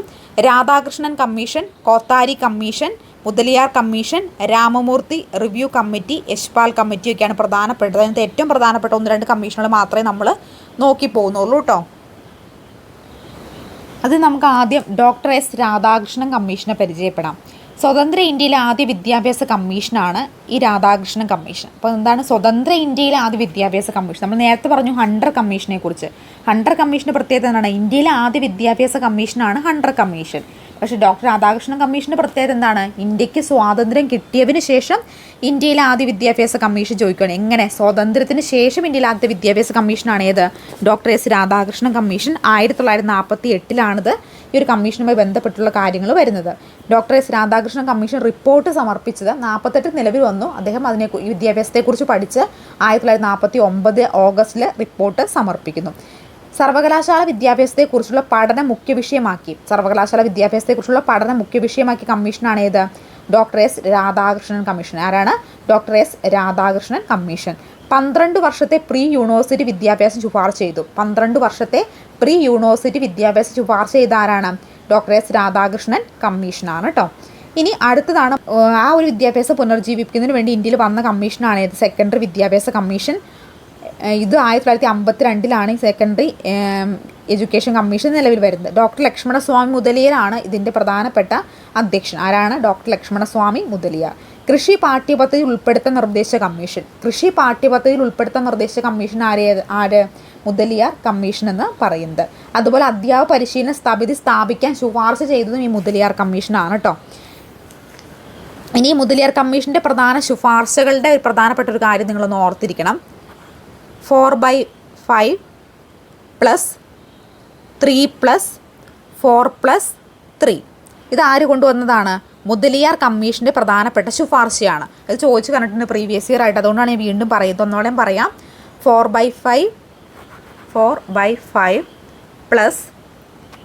3 + 4 + 3 ഇത് ആര് കൊണ്ടുവന്ന ശുപാർശയാണ്? മുതലിയാർ കമ്മീഷൻ കൊണ്ടുവന്ന ശുപാർശയാണ്. ഇനി അടുത്തതാണ് കോത്താരി കമ്മീഷൻ എന്ന് പറയുന്നത് കേട്ടോ. കോത്താരി കമ്മീഷൻ ഇന്ത്യൻ ഗവൺമെൻറ് 1964 നിയമിച്ച ഇന്ത്യൻ വിദ്യാഭ്യാസ കമ്മീഷനാണ് കോത്താരി കമ്മീഷൻ.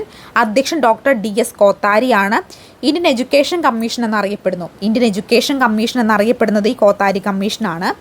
ഇനി കോത്താരി കമ്മീഷൻ കൊണ്ടുവന്ന വിദ്യാഭ്യാസ മാതൃക ഏതായാലും വിദ്യാഭ്യാസ ശുപാർശ ഏതാണെന്ന് വെച്ചിട്ടുണ്ടെങ്കിൽ അതും കൂടെ ഒന്ന് ഓർത്തിരിക്കണം. 10 + 2 + 3 ആണ് കേട്ടോ. എന്താണ്? 10 + 2 + 3. വീണ്ടും പറയുന്നു, 10 + 2 + 3. 10 + 2 + 3 എന്ന് പറഞ്ഞാൽ ആര് കൊണ്ടുവന്നതാണ്? കോത്താരി കമ്മീഷൻ കൊണ്ടുവന്നതാണ് 10 + 2 + 3 എന്ന് പറയുന്ന കോൺസെപ്റ്റ് കേട്ടോ.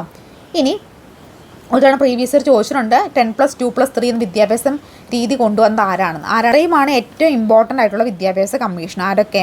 Doctor S Radhakrishnan commission, Kothari commission, Mudaliar commission.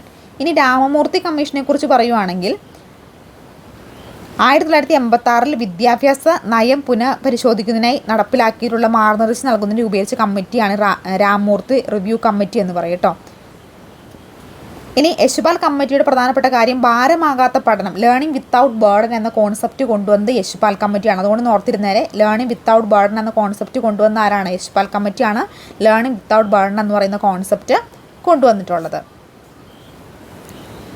ഇനി അടുത്ത് നമ്മൾ നോക്കാൻ പോകുന്ന ഏറ്റവും പ്രധാനപ്പെട്ട ദേശീയ വിദ്യാഭ്യാസ നയം 2000 ആണ് കേട്ടോ. അത് ഇമ്പോർട്ടൻ്റ് ആണ്, അതൊന്ന് ഓർത്തിരിക്കണം നിങ്ങളെല്ലാവരും. അപ്പോൾ ദേശീയ വിദ്യാഭ്യാസ നയം 2020. ഇനി അടുത്തതാണ് ദേശീയ വിദ്യാഭ്യാസ നയം 2020 എന്ന് പറയുന്നത്. ദേശീയ വിദ്യാഭ്യാസ നയം 2020 കുറിച്ച് നമുക്കൊന്ന് നോക്കി പോകാം. ദേശീയ വിദ്യാഭ്യാസ നയം 2020 കേന്ദ്ര മന്ത്രിസഭയുടെ അംഗീകാരം ലഭിച്ച് 2020 ജൂലൈ 29 കേട്ടോ. ഇത് ദേശീയ വിദ്യാഭ്യാസ നയത്തിൻ്റെ അവസാന കരട് രൂപീകരിച്ച സമിതിയുടെ അധ്യക്ഷൻ ആരാണ്? ഡോക്ടർ കെ കസ്തൂരിരംഗനാണ്. ആരാണ്? ഡോക്ടർ കെ കസ്തൂരിരംഗനാണ് ദേശീയ വിദ്യാഭ്യാസ നയത്തിൻ്റെ അവസാന കരട് രൂപീകരിച്ച സമിതിയുടെ അധ്യക്ഷൻ. ആരാണ്? ഡോക്ടർ കെ കസ്തൂരിരംഗനാണ്. അപ്പോൾ അദ്ദേഹം കൊണ്ടുവന്ന വിദ്യാഭ്യാസ സമ്പ്രദായത്തിൻ്റെ എന്തായിരുന്നു വെച്ചിട്ടുണ്ടെങ്കിൽ 5 + 3 + 4 ആണ് കേട്ടോ. അപ്പോൾ 5 + 3 + 3 + 4 5 + 3 + 3 + 4 എന്ന കോൺസെപ്റ്റ് കൊണ്ടുവന്ന ആരാണ്? ആ ദേശീയ വിദ്യാഭ്യാസ നയത്തിൽ കസ്തൂരിരംഗൻ കമ്മീഷനാണ് കേട്ടോ. അതൊന്ന് ഓർത്തിരിക്കണം, അത് ഇമ്പോർട്ടൻ്റ് ആണേ. അപ്പോൾ ഇത്രയും ഈ ഒരു ടോപ്പിക്കുകളോടുകൂടി നമ്മുടെ സൈക്കോളജി അവസാനിക്കുകയാണ്. ഇനി നമുക്ക് അടുത്തത് കെമിസ്ട്രി അവസാനിക്കുകയാണ് കേട്ടോ. ഇനി നമുക്ക് ചെയ്ത് തീർക്കാനായിട്ട് 1-2 ടോപ്പിക്കല്ല 1-2 സബ്ജക്റ്റാണുള്ളത്. കെമിസ്ട്രി നമുക്ക് തീർക്കണം, അതുപോലെ മലയാളമുണ്ട്, സോഷ്യൽ സയൻസിൻ്റെ കുറച്ച് ടോപ്പിക്കും കൂടെ ഉണ്ട്. ഫിസിക്സും ബയോളജി നമ്മൾ തീർത്തിട്ടുണ്ട്. അപ്പോൾ നമുക്കിനി മറ്റൊരു വീഡിയോ ക്ലാസ്സുമായി കാണാം. Thank you so much.